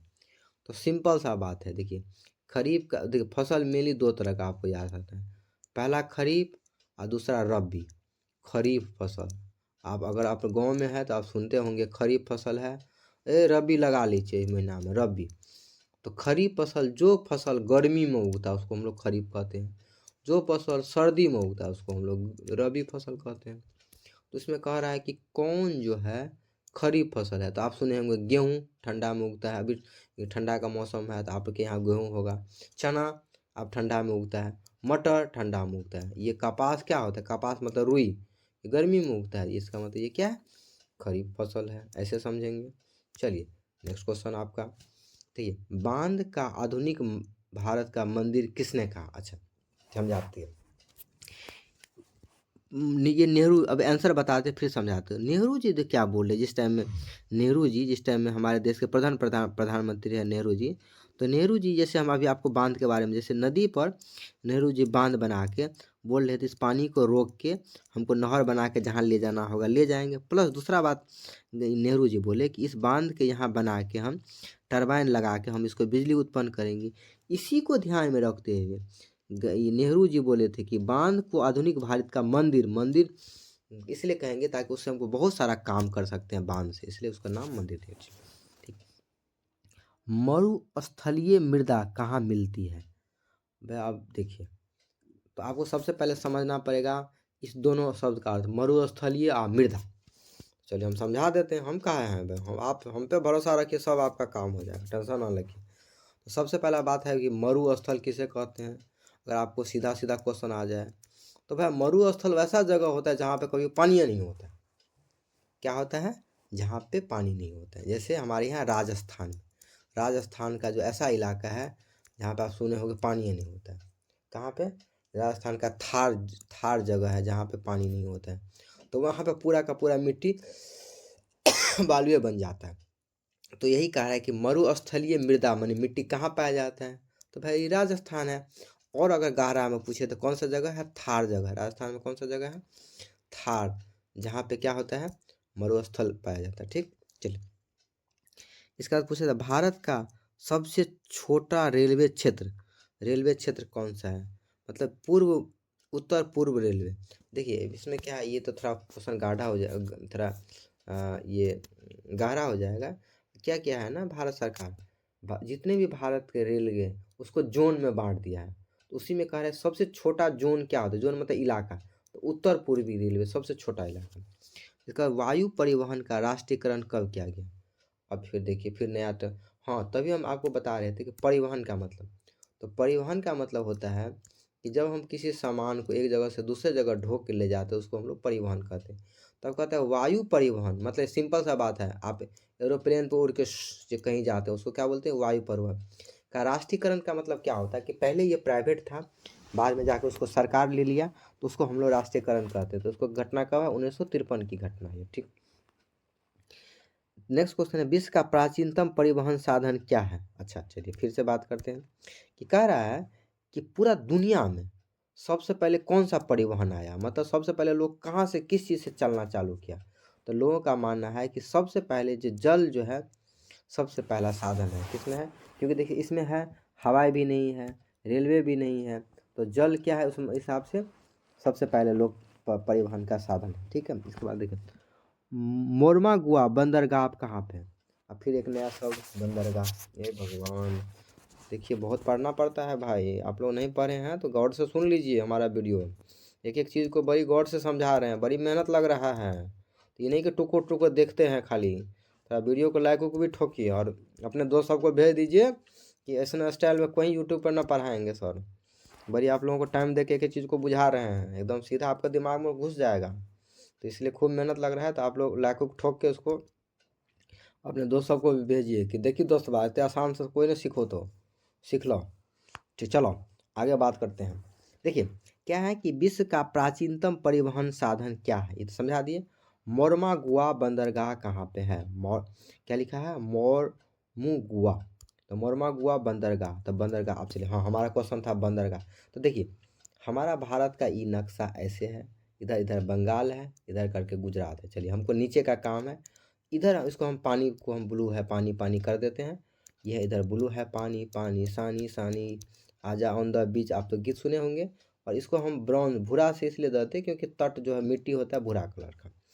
चलिए ब्लू ब्लू पानी कर दिए। अब क्वेश्चन कह रहा है कि बंदरगाह, तो होता क्या है, जैसा कि नाम से है बंदर वंदर, उससे उसका कोई संबंध नहीं है। आपको लगता होगा कोई बंदर वंदर है, ऐसा कुछ नहीं है। हम समझाते हैं कि होता क्या। देखिए होता क्या है कि देखिए कि जैसे कि मान लिया जाए आप चेन्नई शहर में है, यहाँ पे कहीं पे चेन्नई शहर में है, चेन्नई तमिलनाडु की राजधानी है। ठीक है, इस साइड आप कर्नाटका और नाटका कहीं पे है मान लिया जाए। ठीक है, आप या मुंबई चलिए फेमस है, या आप गोवा बीच में है, कहीं पे भी हैं। तो होता क्या है कि अगर आपको यहाँ से कहीं अगर पश्चिम बंगाल जाना हो या यहीं से कोई दूसरे देश को सामान भेजना हो, तो जो जहाज़बा आएगा तो कहाँ रुकेगा? तो जहाज़ के रुकने को जो जगह को हम लोग बंदरगाह कहते हैं। क्या कहते हैं? जहाँ पे दूसरे देश से जगह आता है और जहाज़ रुकता है, तो उसको हम लोग बंदरगाह कह देंगे। ये वो आप परिभाषा लिख सकते हैं आप सिंपल भाषा में। तो बंदरगाह इसमें से कह सकता है, इसमें सबका नाम है, स्पेशल नाम है। तो उसमें कुछ हमसे क्वेश्चन पूछ रहा है कि अब समझाते कि ये मोरमागुआ बंदरगाह कहाँ पे है। तो ये देखो जैसे कि नाम है मोर गुमा गुआ। देखो मोर गुमा गुआ, तो ये गोवा का नाम है, तो ये गोवा में है। कहाँ पे है? गोवा में। इसके बाद वो कांडला विशेष आर्थिक क्षेत्र कहाँ पे, यानी कांडला कहाँ पे है? तो गुजरात में है। कहाँ पे? कांडला। कहलगांव तापीय विद्युत संयंत्र, आपको हम विद्युत संयंत्र बता दिए, विद्युत संयंत्र। तो कहलगांव, अब पूछ रहा है कहलगांव कहाँ पे है, तो ये भागलपुर में। कहाँ पे है? भागलपुर में। कहाँ पे है? ये भागलपुर, अपने बिहार में, ठीक है। इसके बाद है जबेलियन संबंधित है। जबेलियन, तो जबेलियन क्या होता था? एक तरह से व्यापारी होता था। क्या होता था? व्यापारी। ये सब अब जर्मन राइन राज्य का निर्माण। अब चलिए यहाँ से क्या है एक्चुअली, यहाँ से देखिए 45 तक तो ज्योग्राफी का क्वेश्चन है। इसके बाद अब इतिहास का क्वेश्चन। क्या है? इतिहास। इतिहास में पुराना जो हमारे यहाँ जो इसमें इसका जो इतिहास है आपका 10th का, वो थोड़ा कठिन है कंपेरेटिवली। इसलिए आपको अगर बोरिंग लगे तो आप जो चीज़ आप सीधा सीधा याद कर लीजिएगा। लेकिन ज़्यादा अगर ऑब्जेक्टिव पर फोकस करना होगा तो आप ज्योग्राफी वाले क्वेश्चन पर ज़्यादा फोकस कीजिएगा, क्योंकि वो जल्दी आपको याद हो जाएगा। तो आप देखिए क्या वो सवाल था।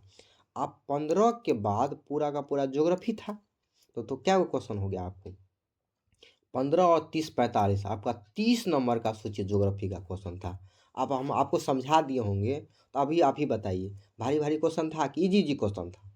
अभी बहुत आपको थोड़ा भले भारी लगेगा, लेकिन आपको इतिहास के कंपेरिजन में और सब्जेक्ट कंपेरिजन में एकदम बिल्कुल आसान है, पड़ता है। तो आपको जो हम ट्रिक बता रहे थे, तो आप ज्योग्राफी का पहले ऑब्जेक्टिव पहले समझिएगा, याद कर लीजिएगा, तो ताकि आपको जल्दी से समझ में आ जाए। तो यही सब ट्रिक बातों काम आता है एग्जाम में। सीनियर का क्या काम होता है? यही सब गाइड करना कि कम समय में कैसे आप टॉप कीजिएगा। और मेरे वीडियो को फॉलो कीजिएगा तो आप ज़रूर टॉप कीजिएगा, उसका टेंशन मेरे ऊपर छोड़ दीजिए। चलिए नेक्स्ट क्वेश्चन आपका कि यहाँ से आपको क्या बताए थे? जबेलियन संबंध है, तो ये व्यापारी था जबेलियन, ठीक है। अब आगे हम बात करते हैं। चलिए नेक्स्ट नीचे एक मिनट चलिए नेक्स्ट क्वेश्चन है आपका। चलिए यहाँ तक सेट कर देते हैं। नेसर है जर्मन राइन राज का निर्माण। ये जर्मनी का कहानी है का, ये जर्मन राइन नाम का राज था, उसका जो है निर्माण कौन किया था? तो नेपोलियन बोनापार्ट। नेपोलियन बोनापार्ट बहुत फेमस है। इसके अलावा वहाँ वियना सम्मेलन, वियना जगह है, वहाँ पे सम्मेलन मीटिंग कब हुआ था? तो 1885 में हुआ था। रॉबर्ट, ये क्या है? रॉबर्ट ओवन, क्या है? रॉबर्ट ओवन कहाँ का निवासी था? तो रॉबर्ट ओवन ब्रिटेन में रहता था, ठीक है। बोल्शेविक क्रांति का नेतृत्व, बोल्शेविक क्रांति देखिए हमारे यहाँ युद्ध के लिए खूब जो है क्रांति हुआ, तो उसमें बोल्शेविक क्रांति का संबंध लेनिन से है। अच्छा, इसमें एक चीज़ और हम आपको बता दें, आगे हम बताएंगे आपको जब भारत का क्वेश्चन आएगा। इतिहास मतलब आप क्या जानते हैं? पुरानी घटना।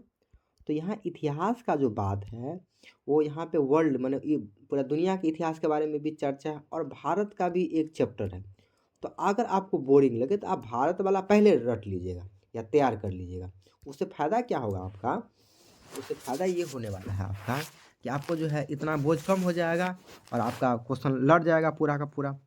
तो आप ये नहीं कि परेशान होना है, पहले जो आपको पार्ट आसान लगता है उसको पढ़ हम तो हमारा तो काम है बताना, तो हम आपको पूरा का पूरा बता देंगे।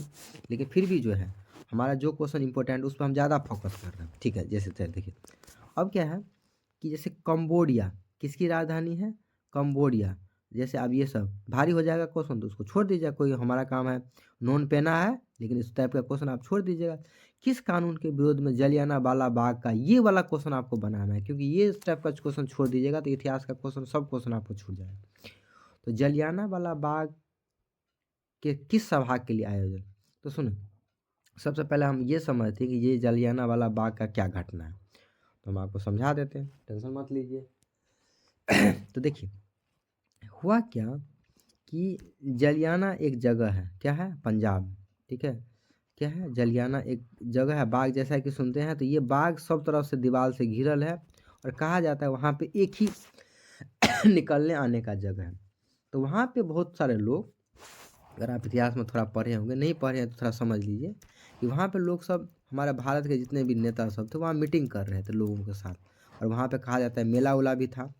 तो वहाँ पे मेनली रॉयल एक्ट का जो कानून था एक अंग्रेज सरकार का, उसी के विरोध के लिए यहाँ लोग इकट्ठा हुए थे। तो आप इससे क्वेश्चन भी आता है, जनरल डायर कौन है?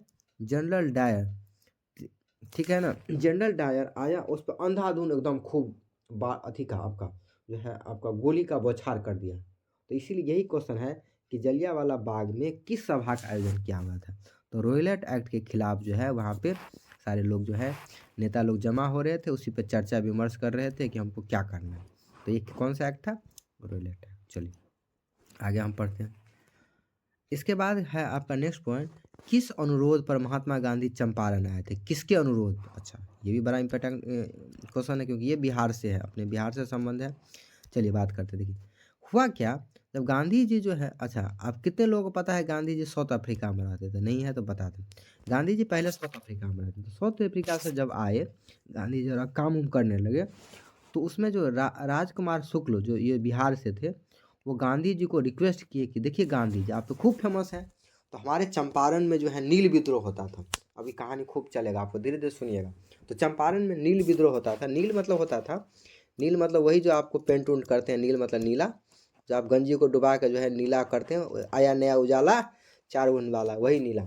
तो वही नील का जो चंपारण में जो नील की खेती होती थी, तो वहाँ पे होता था लोगों को जबरन ज़बरदस्ती नील का खेती करवाया जाता था। क्यों जबरन? तो आप पूछेंगे भाई क्यों नील का खेती क्यों करवाता था? तो उससे क्या होता था, व्यापारी को या अंग्रेज सरकार को लाभ होता था। लेकिन आप कहेंगे तो उससे घाटा क्या है? तो उससे घाटा क्या होता था, नील की खेती करने से किसान का जो ज़मीन होता था ना, एकदम बंजर हो जाता था। 2-3 साल किया, इसका पूरा रस चूस लिया। ये जो पौधा होता था नील का, वो रस चूस लेता था। इसलिए किसान चाहता ही नहीं था कि वो खेती करे। किसका खेती करे? नील का खेती करे। तो इसीलिए इसी के विरुद्ध गांधी जी उस टाइम फेमस हो गए थे। राजकुमार शुक्ल बोले गांधी जी, हे गांधी जी थोड़ा देखिए ना अपने बिहार को, है थोड़ा देख लीजिए मजदूर सबका कष्ट।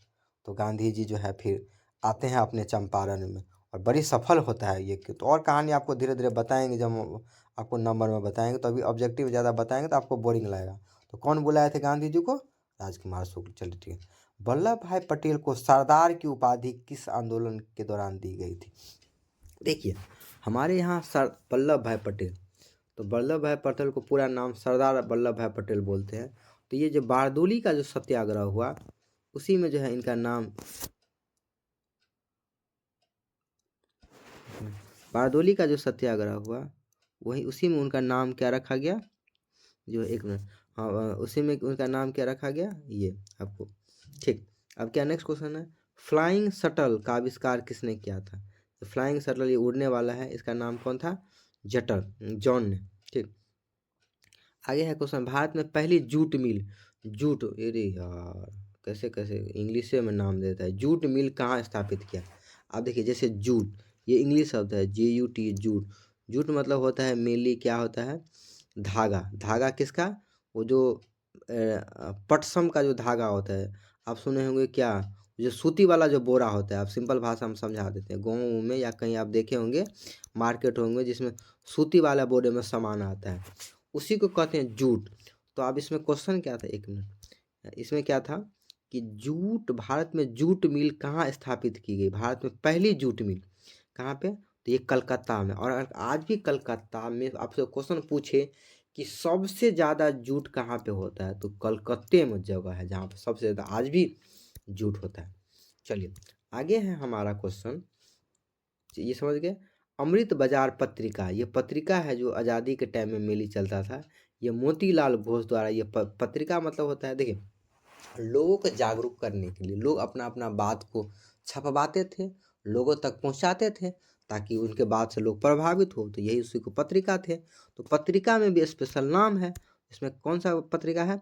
अमृत बाजार पत्रिका। अमृत बाजार पत्रिका का कौन है संपादक? संपादक मतलब जो निकालवाते हैं, तो यह मोतीलाल घोष जी थे। कौन जीते थे? मोतीलाल घोष जी।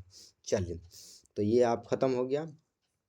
चलिए ये भी आपका जो है आधा घंटा का वीडियो हो गया, ठीक है। उसी में देखते हैं अगर अलग हो पाएगा तो अलग, नहीं तो हम एक ही साथ सबको जोड़ के कर देंगे। ठीक है, चलिए नेक्स्ट आपका है, चलिए थर्ड, एक minute, third third third third fourth page. आप फोर्थ पेज में अब हम बात करते हैं। देखिए नेक्स्ट क्वेश्चन में, इसमें क्या है क्वेश्चन, मराठा समाज, अभी देखिए हिस्ट्री चल रहा है तो हिस्ट्री वाला क्वेश्चन है इसमें। देखिए क्या है क्वेश्चन कि मराठा समाचार पत्र किस भाषा में है। तो सिंपल सा बात है, मराठा समाचार पत्र होगा तो मराठी भाषा में, सिंपल ट्रिक। निम्न में से किस सिख गुरु का जन्म पटना में हुआ, आप ये समझाते हैं। देखिए एक एक क्वेश्चन अगर आप नहीं पढ़े तो आपको भारी लगेगा। आप सिख गुरु, तो भाई सिख गुरु क्या, तो आप सुने होंगे सरदार जी होते हैं जो बहुत, एक मिनट सॉरी, सरदार जी होते हैं जो बहुत एकदम ब्लंट होते हैं, जो फिर देखिए ऐसे क्या होता है ना, ऐसे मुंडी पर ऐसे गोल गोल पगड़ी पहनते हैं, तो यही सरदार जी में से वो सिख धर्म के हैं। वो किस धर्म के हैं, हिंदू मुस्लिम सिख ईसाई सब आपस में है, सब भाई भाई, आप ऐसे सुने होंगे। तो हिंदू मुस्लिम के बारे में तो सब जानता है लोग, तो सिख वो जो पगड़ी वाले बाबा होते हैं वो सिख धर्म के हैं।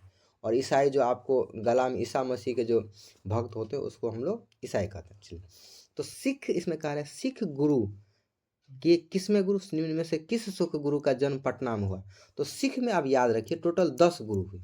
10 गुरु में आपको पहला और 10वां कम से कम याद रखना है। तो मैं आपको बता देता हूँ कि पहला गुरु है गुरु नानक जी, गुरु नानक, गुरु नानक देव, क्या है, गुरु नानक। ठीक है, और 10वां गुरु है गुरु नानक देव जी, एक नाम भूल गए, एक मिनट। तो 10वें गुरु गुरु नानक देव जी, गुरु नानक देव जी, और तेग बहादुर, एक मिनट, गोविंद, सॉरी, हाँ गोविंद, गुरु गोविंद सिंह, अच्छा सॉरी मेरे दिमाग से उतर गया था। और 10वां देखिए, पहला गुरु गुरु नानक देव जी, और 10वें गुरु का क्या नाम है, गुरु गोविंद सिंह, गुरु गोविंद सिंह। तो आप अथी में, तो अथी में कहा फकरा में, अथी में सॉरी कबीर के दोहा में सुनते होंगे, गुरु गोविंद दो फरे काके लागू पाओ। वैसे यहाँ पे गुरु गोविंद नहीं है, वो हम याद करने के लिए बताए हैं, लेकिन यहाँ पे गोविंद का मतलब और था, तो फिर भी हमारे को नाम होता है। पहला गुरु गुरु नानक जी, और 10वें गुरु क्या हो, गुरु गोविंद।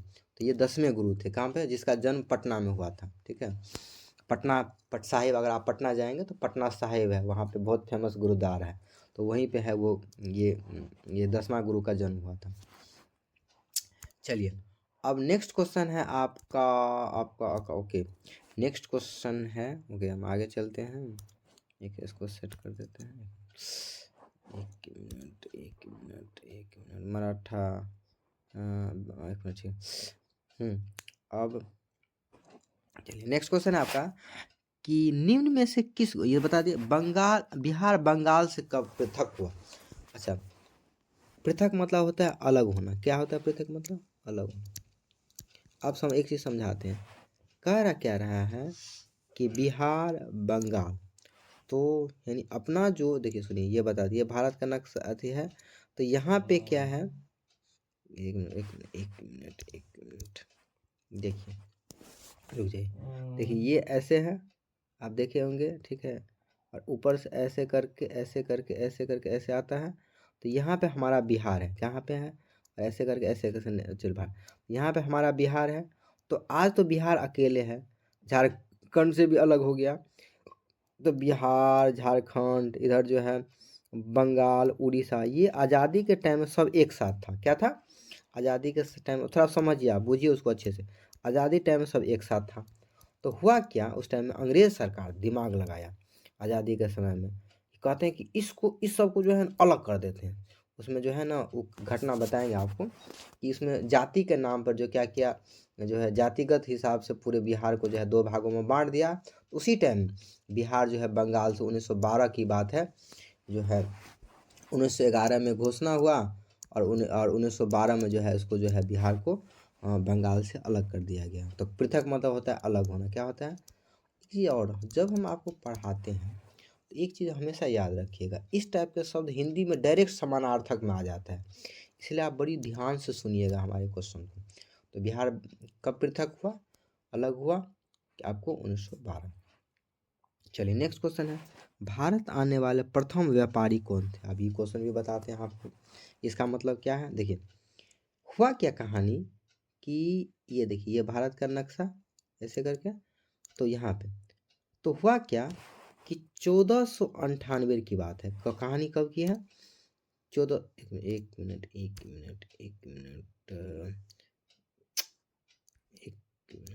देखिए। मिटा देते हैं उसको। देखिए ये नहीं, देखिए है क्या कहानी, 1498 की बात हम बात कर रहे हैं किसकी? 1498 की कहानी बताएं। 1498 की कहानी है। अभी पूरा कहानी नहीं बताएंगे क्योंकि बहुत बड़ा वीडियो हो जाएगा। तो कहानी ये है कि बाहर से जो विदेशी यात्री थे वो जो है समुद्र के माध्यम से, क्या होता है, समुद्र के माध्यम से भारत आने लगे। क्या आने लगे? समुद्र के माध्यम से भारत आने लगे। उसके पीछे लंबा कहानी है, वो को अगर हम पढ़ाएंगे तो बीच में बता देंगे। तो समुद्र से आने लगे क्योंकि बीच इधर से रास्ता था, तो उसको जो है बीच में रास्ता रोक दिया गया, तो समुद्र से लोग आने लगे भारत। समुद्र से जो भारत आने लगे तो उसमें जो है, क्योंकि उसमें उस समय भारत में व्यापार होता था, व्यापार होता था मसाले का मेनली। तो मसाले का जो व्यापार हुआ तो उसमें भारत लोग आते थे। तो उसमें सबसे पहले कौन आया था? जैसे अंग्रेज आया था कि स्पेनिश आया था, कि इस तरह के सब क्वेश्चन आते हैं। तो उसमें सबसे पहले पुर्तगाली, पुर्तगाली एक जगह है तो उसके लोगों को पुर्तगाली बोलते हैं। पुर्तगाल एक जगह है, तो वहाँ से एक इरेज कर देते हैं। तो यही क्वेश्चन है इसमें कि पुर्तगाली लोग आए थे। इसका घटना कब है? ये 1498 की बात है जहाँ पे पुर्तगाली, और इसमें नाम भी बता देता अगर आगे कहीं पूछ दे। इसका नाम था वास्को डी गामा। क्या था नाम? Vasco D gamma. Vasco D gamma 1498 में आए थे। कहाँ पे? कालीकट में। और कहाँ पे आए थे? कालीकट जगह है, वहाँ पे आए थे। और 1498। चलिए नेक्स्ट क्वेश्चन। उत्तर और दक्षिणी वियतनाम का एकीकरण। ये जगह है वियतनाम, उसका एकीकरण मतलब उसको मिलाया गया कब? 1975 में। चलिए ठीक। दिसंबर 1929 में किस नदी के तट पर नेहरू जी ने तिरंगा फहराया? आप कहानी में सुनते होंगे, साबरमती के संग तूने कर दिया कमाल। तो उसी में नेहरू जी जो है रावी तट पर जो पहली बार 1929 में जो है झंडा फहराया और बोले थे नेहरू जी कि अब हम अपने आप को क्या कहते हैं? अपने देश को आज़ाद मानते हैं। तो वही घटना है 1929 वाला। ठीक है, अगर आप नहीं पढ़े हैं तो कोई बात नहीं, आप जितना आप जानते हैं कि कम समय में वो समझ लीजिए। तो ये कब की घटना है? 1929 को, जब नेहरू जी झंडा फहरा कर अपने आप को बोल दिए कि हम आज़ाद हैं। क्रांतिकारी नेता सूर्यसेन का उपनाम। अच्छा, सूर्यसेन का उपनाम मतलब उसको दूसरे नाम से बुलाया जाता, उसको मास्टर दा। ठीक है। इटली के एकीकरण से निम्न में से किसका योगदान है? देखिए इटली क्या था, इटली एक देश है। तो इटली पहले छुटपुट था, ऐसे ऐसे करके राजा था। उसको कौन कह रहा है एक साथ मिलाए? एकीकरण मतलब होता है एक साथ मिलाना। इसमें सबका, मौजनी का, गैरिबाल्डी का, कॉन्ट, सबका योगदान है, इसलिए इसका आंसर सब है। इसका आंसर क्या है? सब है। चलिए आके नेक्स्ट क्वेश्चन हम लोग पढ़ लेते हैं आगे आके। चलिए उसको थोड़ा ऊपर कर देते, एडजस्ट कर देते आगे। देखिए नेक्स्ट क्वेश्चन है कि भारत में 1 रुपया का नोट कौन जारी करता है? बहुत इंटरेस्टिंग क्वेश्चन, बहुत बहुत। ये सब पढ़िएगा ना तो आपको खूब मज़ा आएगा। ठीक है, देखिए भारत में जो 1 रुपया जो होता है नोट, वो कौन छापता है? और भारत में जो है एकदम 500 करा कर जो नोट होता है वो कौन छापता है? तो समझा दे। 500 रुपया का नोट पे अधिकार होता है, मतलब 1 रुपया से जो भी होता है उसका अधिकार होता है आरबीआई का। कौन होता है? आरबीआई, जिसको रिजर्व बैंक कहते हैं। ये बैंकों का बैंक सरदार है सबको बैंकों। इसके अलावा 1 रुपया का पूछा जाए आपको, सॉरी वो नहीं था क्वेश्चन, था कि 1 रुपया का नोट कौन छापता है? तो ये हमारे, एक minute, state bank of India, central bank of India, वित्त विभाग। ओ इसमें आंसर इसका गलती टिक हो गया, कोई बात नहीं। इसका कौन करता है? ये वित्त विभाग। हमारे यहाँ जो फिनांस विभाग है, मेनली बेसिकली जो सरकार है वही जो है 1 रुपया का नोट को छापता है, आरबीआई नहीं छापता है। अगर इस ये टिक गलती है, 1 रुपया का नोट कौन जारी करता है? तो हमारे वित्त विभाग। ठीक। प्राथमिक क्षेत्र में कौन सी आर्थिक क्रिया है? ये भी जोग्राफी, ये सब ये अब इकोनॉमिक्स का क्वेश्चन आ गया। यहाँ एक मिनट मैं आपको यहाँ पे बता दूँ एक चीज़ मैं आपको क्लियर कर दूँ। यहाँ पे देखिए इटली वाला क्वेश्चन खत्म। अब यहाँ से जो क्वेश्चन आपको 66 से लेके नीचे, ये आपका अर्थशास्त्र का क्वेश्चन। अर्थ मतलब होता है जहाँ पे पैसा का संबंध है। आप समझाते हैं कैसे? चलिए अब कह रहा है प्राथमिक क्षेत्र में कौन सा आर्थिक क्रिया शामिल है? चलिए तो प्राथमिक क्षेत्र, द्वितीय क्षेत्र, इसके बारे में हम आपको पहले समझा देते हैं। देखिए होता क्या है कि हमारे यहाँ जितना भी काम होता है, हम मोटा आप समझा देते हैं मोटा मोटी, आप थोड़ा सा रुक जाइए। देखिए यहाँ जितना भी काम होता है उसको 3 भागों में बांटा गया है।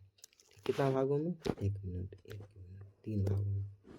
पहला काम है प्राथमिक क्षेत्र, प्राथमिक।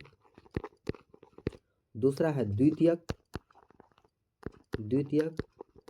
तीसरा है तृतीय क्षेत्र मेनक। चतुर्थ भी होता है मेनली, अब तृतीय अभी तक यानी तो आपको कन्फ्यूजन हो जाएगा। तो प्राथमिक क्षेत्र मतलब जितना भी हम लोग काम करते हैं अपने यहाँ जो काम होता है भारत में, उसको 3 क्षेत्र में बांटा गया। 4 क्षेत्र है लेकिन अभी मैं 3 आप याद रखें। तो प्राथमिक क्षेत्र मतलब पहला काम कौन सा होता है?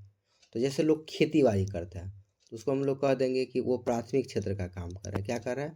खेती बाड़ी, मछली पकड़ रहा है, जानवर को मार के खा रहा है, ऐसे कोई भी काम जिसका संबंध प्रकृति से सीधा सीधा है उसको हम लोग क्या कहते हैं? प्राथमिक क्षेत्र। द्वितीय क्षेत्र में क्या होता है? खेती बाड़ी से जैसे गेहूँ आया, चावल आया, उसको जब आप बिस्कुट बना के क्या करते हैं? बिस्कुट बना के जब आप बेचने लगेंगे मार्केट को, उसको द्वितीय क्षेत्र कहेंगे। तृतीय क्षेत्र में सेवा आता है। जैसे आज हम आपको पढ़ा रहे हैं तो शिक्षक हुए, तो शिक्षक क्या हुआ? एक सेवा का काम हुआ, तो वो तृतीय क्षेत्र में आता है। तो चलिए अब हम आपको इतना क्वेश्चन बता दिए, अब आपका आता है मुद्दा पे। कह रहा है कि प्राथमिक क्षेत्र में कौन सा आर्थिक क्रिया आता है? तो कृषि आता है। क्या आएगा? अब कृषि। निम्न में से कौन शाख मुद्रा का उदाहरण? अच्छा, शाख मुद्रा का उदाहरण, इसमें से कह रहा है कि कौन मुद्रा का उदाहरण है? कौन? शाख। शाख मतलब होता है क्रेडिट, क्रेडिट होता है तो वो बैंक का ड्राफ्ट होता है। ड्राफ्ट मतलब एक पेज की तरह होता है, उसमें क्या कीजिएगा, उसका भरोसा पे डिपेंड करता है वो कि ठीक है भरोसा दिया, अगर आप अपने बैंक अकाउंट में जमा करेंगे जो आदमी देता आपका पैसा आ जाएगा, इसलिए उसको हम लोग शाख मुद्रा बोलते हैं। नेक्स्ट क्वेश्चन है कि विश्व व्यापार संगठन की स्थापना। देखिए पूरा दुनिया में जो व्यापार चलता है उसका जो एक बॉस होता है जो कंट्रोल करता है, उसको हम लोग व्यापार संगठन कहते हैं, विश्व व्यापार संगठन। इसकी स्थापना 1995 में हुई थी। 2011 के जनगणना के अनुसार भारत की आबादी थी, मतलब 2011 में जो जनगणना हुआ, मतलब लोगों को जो गिना गया उसमें कितने लोग थे? 121 करोड़ लोग हैं। कृषि उत्पादों की गुणवत्ता सुनिश्चित करने का मानव प्राप्त चिन्ह कौन सा है? मतलब देखिए जब से हम खेती में कोई चीज़ उपजाए उसको पैक करके भेज दिए तो आप गड़बड़ दे दिए तब, तो इसके लिए एक मार्क चिन्ह लगाता है सरकार कि ये सामान ओरिजिनल है कि डुप्लीकेट है। चलिए ओके, आगे 1 मिनट आगे हम कृषि 2000, हाँ चलिए 1 मिनट कहाँ तक है? 1 मार्क।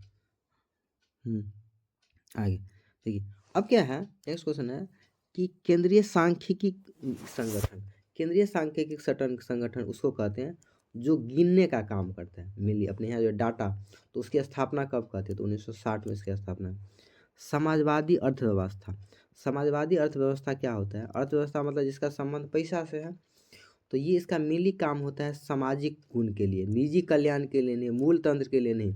समाजवादी अर्थव्यवस्था का मिली गुण होता है कि वो देश जो मिली जो है लोगों के लिए काम करेगा, ऐसा नहीं कि फायदा के लिए काम करेगा।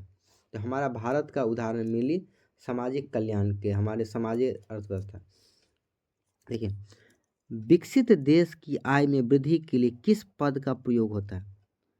आर्थिक वृद्धि, वृद्धि आय की वृद्धि में आर्थिक वृद्धि कहते हैं। ठीक, निम्न में से कौन प्लास्टिक मुद्रा है? अच्छा फिर इसको तोड़ के हम समझाते, संधि विच्छेद करके टेंशन काहे लेते हैं, हम है ना आपको। प्लास्टिक मतलब होता है प्लास्टिक जो हार्ड होता है, ठीक है। और मुद्रा माने पैसा।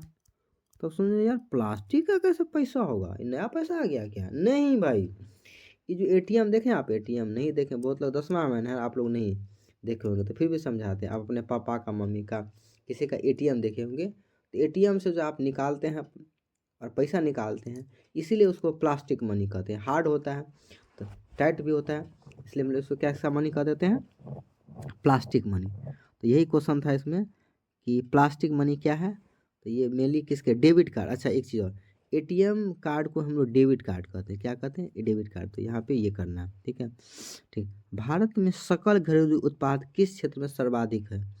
वाह बेटा, क्वेश्चन पे क्वेश्चन है। आप जब तक पढ़ेंगे नहीं ना तो आप समझेंगे नहीं, इसलिए बउआ ध्यान से पढ़िए, बहुत गौर से अच्छे से समझा रहे हैं। इतना अच्छा से कोई नहीं समझाएगा आपको पूरा यूट्यूब पर, इसलिए ध्यान से समझ लीजिए। देखिए क्वेश्चन कह रहा है भारत के सकल घरेलू उत्पाद में किस क्षेत्र का योगदान? अभी कहेंगे ये चिड़िया का नाम है, तो हम समझा देते हैं शॉर्ट में, कोई बात नहीं। देखिए इसको जीडीपी बोलते हैं, जीडीपी, ग्रॉस डोमेस्टिक प्रोडक्ट। ये नहीं जानते हैं तो कोई बात नहीं, हम आपको सिंपल भाषा ये कहता है कि अगर अगर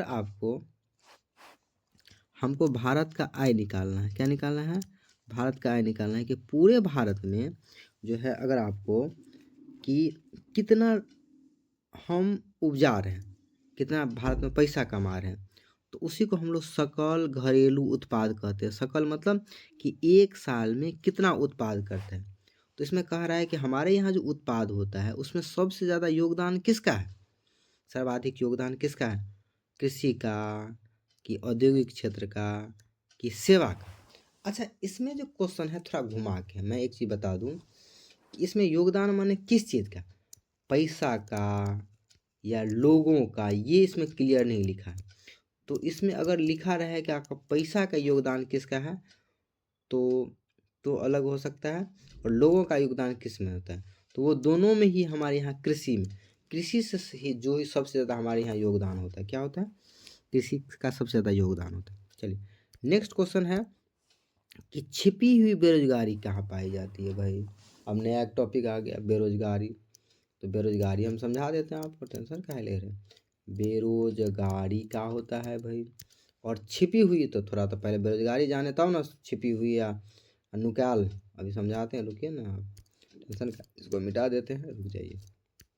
चलिए अब हम समझाते हैं बेरोजगारी क्या। देखिए होता क्या है कि सपोज, एक मिनट, सपोज होता क्या है कि अगर हम पढ़ लिए और हमको नौकरी करने का मन है, क्या करने का मन है, जॉब करने का मन है, लेकिन हमको मनपसंद नौकरी मिल ही नहीं रहा जितना हम पढ़े हैं, तो उसी को हम लोग बेरोजगारी कहते हैं। कि हम पढ़े लिखे हैं, हम कामों करना चाहते हैं, लेकिन मनपसंद काम नहीं मिलता, उसी को हम लोग बेरोजगारी कहते हैं। कैसे लिख सकते हैं अगर सिंपल भाषा में लिखना हो 2 नंबर में, तो देखिए वैसा स्थिति जिसमें लोग काम भी करना चाहता है लेकिन मनपसंद काम नहीं मिलता, उसको हम लोग क्या कहते हैं, बेरोजगारी कहते हैं। अब बेरोजगारी का अलग अलग प्रकार होता है, उसमें अगर हम आपको 2 नंबर में पढ़ा देंगे, अभी टेंशन नहीं लीजिए, तत्काल हम शॉर्ट में आपको बता देते हैं कि जब बेरोजगारी का जो चर्चा होता है अलग अलग, जैसे कि शिक्षित बेरोजगारी, चक्रीय बेरोजगारी, मौसमी बेरोजगारी, छिपी हुई बेरोजगारी, ये इस तरह का। तो इसमें छिपी हुई बेरोजगारी होता है जो नुकायल रहता है, किसी को पता नहीं चलता है। कैसे, जैसे गाँव में जो खेती होता है, तो होता क्या है कि एक ही खेत में सब पूरा परिवार लगा हुआ है, जबकि उतना लोगों का ज़रूरत नहीं होता है। तो इसमें क्या होता है, लोग को लगता है हम नौकरी पे हैं, लेकिन वो क्या होता है उतना, तो ये मेनली कृषि क्षेत्र में होता है कि ज़रूरत से आदमी ज़्यादा आदमी जो है होता है। लेकिन अब ऐसा नहीं है सिस्टम गाँव में, तो ये अब, लेकिन ये उदाहरण गलती हो जाता है, लेकिन कोई बात नहीं, लोग पढ़ रहा है तो चलिए हम भी पढ़ लेते हैं इसी को। चलिए सबसे अंतिम स्लाइड अब बचा हुआ है, तो सबसे अंतिम स्लाइड बचा हुआ है, तो आप इसको भी जान लेते हैं, तो वीडियो बड़ा हो जाएगा, लेकिन अच्छा से हम आपको समझा दिए हैं। चलिए 1 मिनट, आपको इसको एडजस्ट करता हूँ, वो तो खत्म हो गया, तो 2 ही क्वेश्चन है इसमें। कह रहा है रूस के मुद्रा का नाम क्या है। रूस कौन है, तो रूस देश है। अच्छा एक चीज़ यहाँ से हम एक आपको बताते हैं, दुनिया का पूछे सबसे बड़ा देश कौन सा है, दुनिया का सबसे बड़ा देश, तो ये रूसे है। कौन है, रूस है। तो रूस का जो मुद्रा मतलब होता है पैसा, का नाम क्या है बाबू, तो रूबल। क्या नाम है, रूबल। जैसे अपने यहाँ कहते हैं ना, ए पैसवा ला, पैसवा दो, तो ऐसे ही वहाँ पे क्या कहेगा, ए रूबल ले, रूबल ला, पैसवा ला, ऐसे रूबल। कहते हैं साख का आधार क्या है। अब ये साख हम समझा देते हैं आपको क्या करते हैं।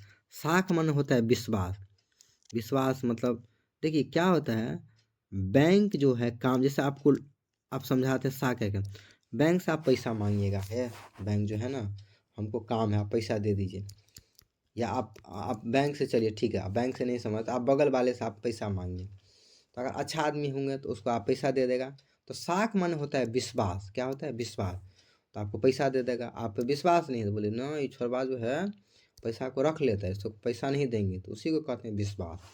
ठीक है, देखिए वस्तुओं और सेवाओं को अपने उपयोग के लिए कौन खरीदता है, तो कह रहा है कि वस्तु माने कोई सामान जो है, या कोई किसी को सेवा पे लगाना है कोई चीज़ के लिए, तो उसको कौन खरीदता है, तो उपभोक्ता मतलब होता है जो उस सामान को यूज करता है, सेवा प्रदाता नहीं, उत्पादक, उत्पादक तो सामान अथी बनाएगा तो वो काहे खरीदा, दुकानदार नहीं, दुकानदार तो दूसरे को बेचने के लिए खरीदता है।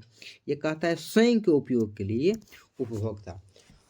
तो ओके, तो ये रहा आज का पूरा वीडियो। पूरा का पूरा जो है हमने अपने पूरे अच्छे तरीके से आपको समझा दिया है।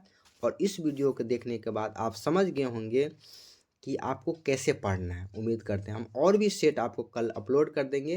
पहले आप उसको एक एक चीज़ों क्वेश्चन को जाकर पढ़िए, एकदम रट जाइए आँख मूंद के। आपका पक्का का पक्का है, 2-3 अगर तीनों चार अगर सेट पढ़ लेते हैं तो आपको आराम से जो है एक पर एक ऑब्जेक्टिव एको को नहीं छूटेगा। और उसमें भी ट्रिक समझा देते हैं आपको। ये ट्रिक कोई नहीं बताएगा, लेकिन हम अपने अनुभव से बता रहे हैं कि इस ट्रिक में आपको सबसे पहले आपको ज्योग्राफी यानी भूगोल के क्वेश्चन को रटना है। किसको रटना है? भूगोल के क्वेश्चन को। उसके बाद आप अर्थशास्त्र के क्वेश्चन को रट लीजिए। किसको रट लीजिए? अर्थशास्त्र के क्वेश्चन को रट लीजिए। इसके बाद आप राजनीतिक शास्त्र के क्वेश्चन को रट लीजिए, राजनीतिक शास्त्र को। इसके बाद आप रटिएगा किसको? इतिहास को। इतिहास में भी किसको रटिएगा? पहले भारत वाला जो इतिहास है उसको पहले रट लीजिएगा। देखिए ना, आपका नंबर या नंबर आएगा, टेंशन काहे लेके। तो ओके, तो फिर हम मिलेंगे दूसरे वीडियो में नया जोश के साथ, नया तरीका के साथ। फिर हम आपको ऑब्जेक्टिव फिर लगाएंगे। और फिर तब तक हमको टाइम मिलेगा तब फिर हम सब्जेक्टिव वो आपको डाल देंगे। लेकिन आप तब तक आपकी क्या कीजिए ना, चैनल को सब्सक्राइब करके रखिएगा और नोटिफिकेशन बेल को दबा कर रखिएगा। क्योंकि अभी हम बहुत बिजी रहते हैं, तो आपको कब कौन वीडियो लोड हो जाए कोई पता नहीं। देखिए जैसे कि अभी जो आपको वीडियो बना रहे हैं तो अभी 2 बज रहा है, 2 का रात बज रहा है, सुबह बज रहा है। आप लोग सब सुतल होंगे, लेकिन हम मेहनत करके आपके लिए वीडियो बना रहे हैं। इसीलिए आप जो है लाइक सब्सक्राइब एकदम ठोक दीजिएगा। और एकदम मन से आपको अच्छा वीडियो लगे तो एकदम पूरा फैला दीजिएगा। और ये आप ये जो क्वेश्चन सब नीचे आप देख रहे हैं ये सब बताएंगे, आप टेंशन ना लीजिए। एकदम सिंपल भाषा में, खाटी भाषा में आपको लिखना सिखाएंगे और आपको नंबर दिलाएंगे। बस इस डीके बॉस पर, डीके आप सर जी पर भरोसा रखिए, एकदम टेंशन ना लीजिए। ओके, तो मिलेंगे हम नेक्स्ट वीडियो में। टेंशन ना लीजिए, हम हैं तो टेंशन ना है।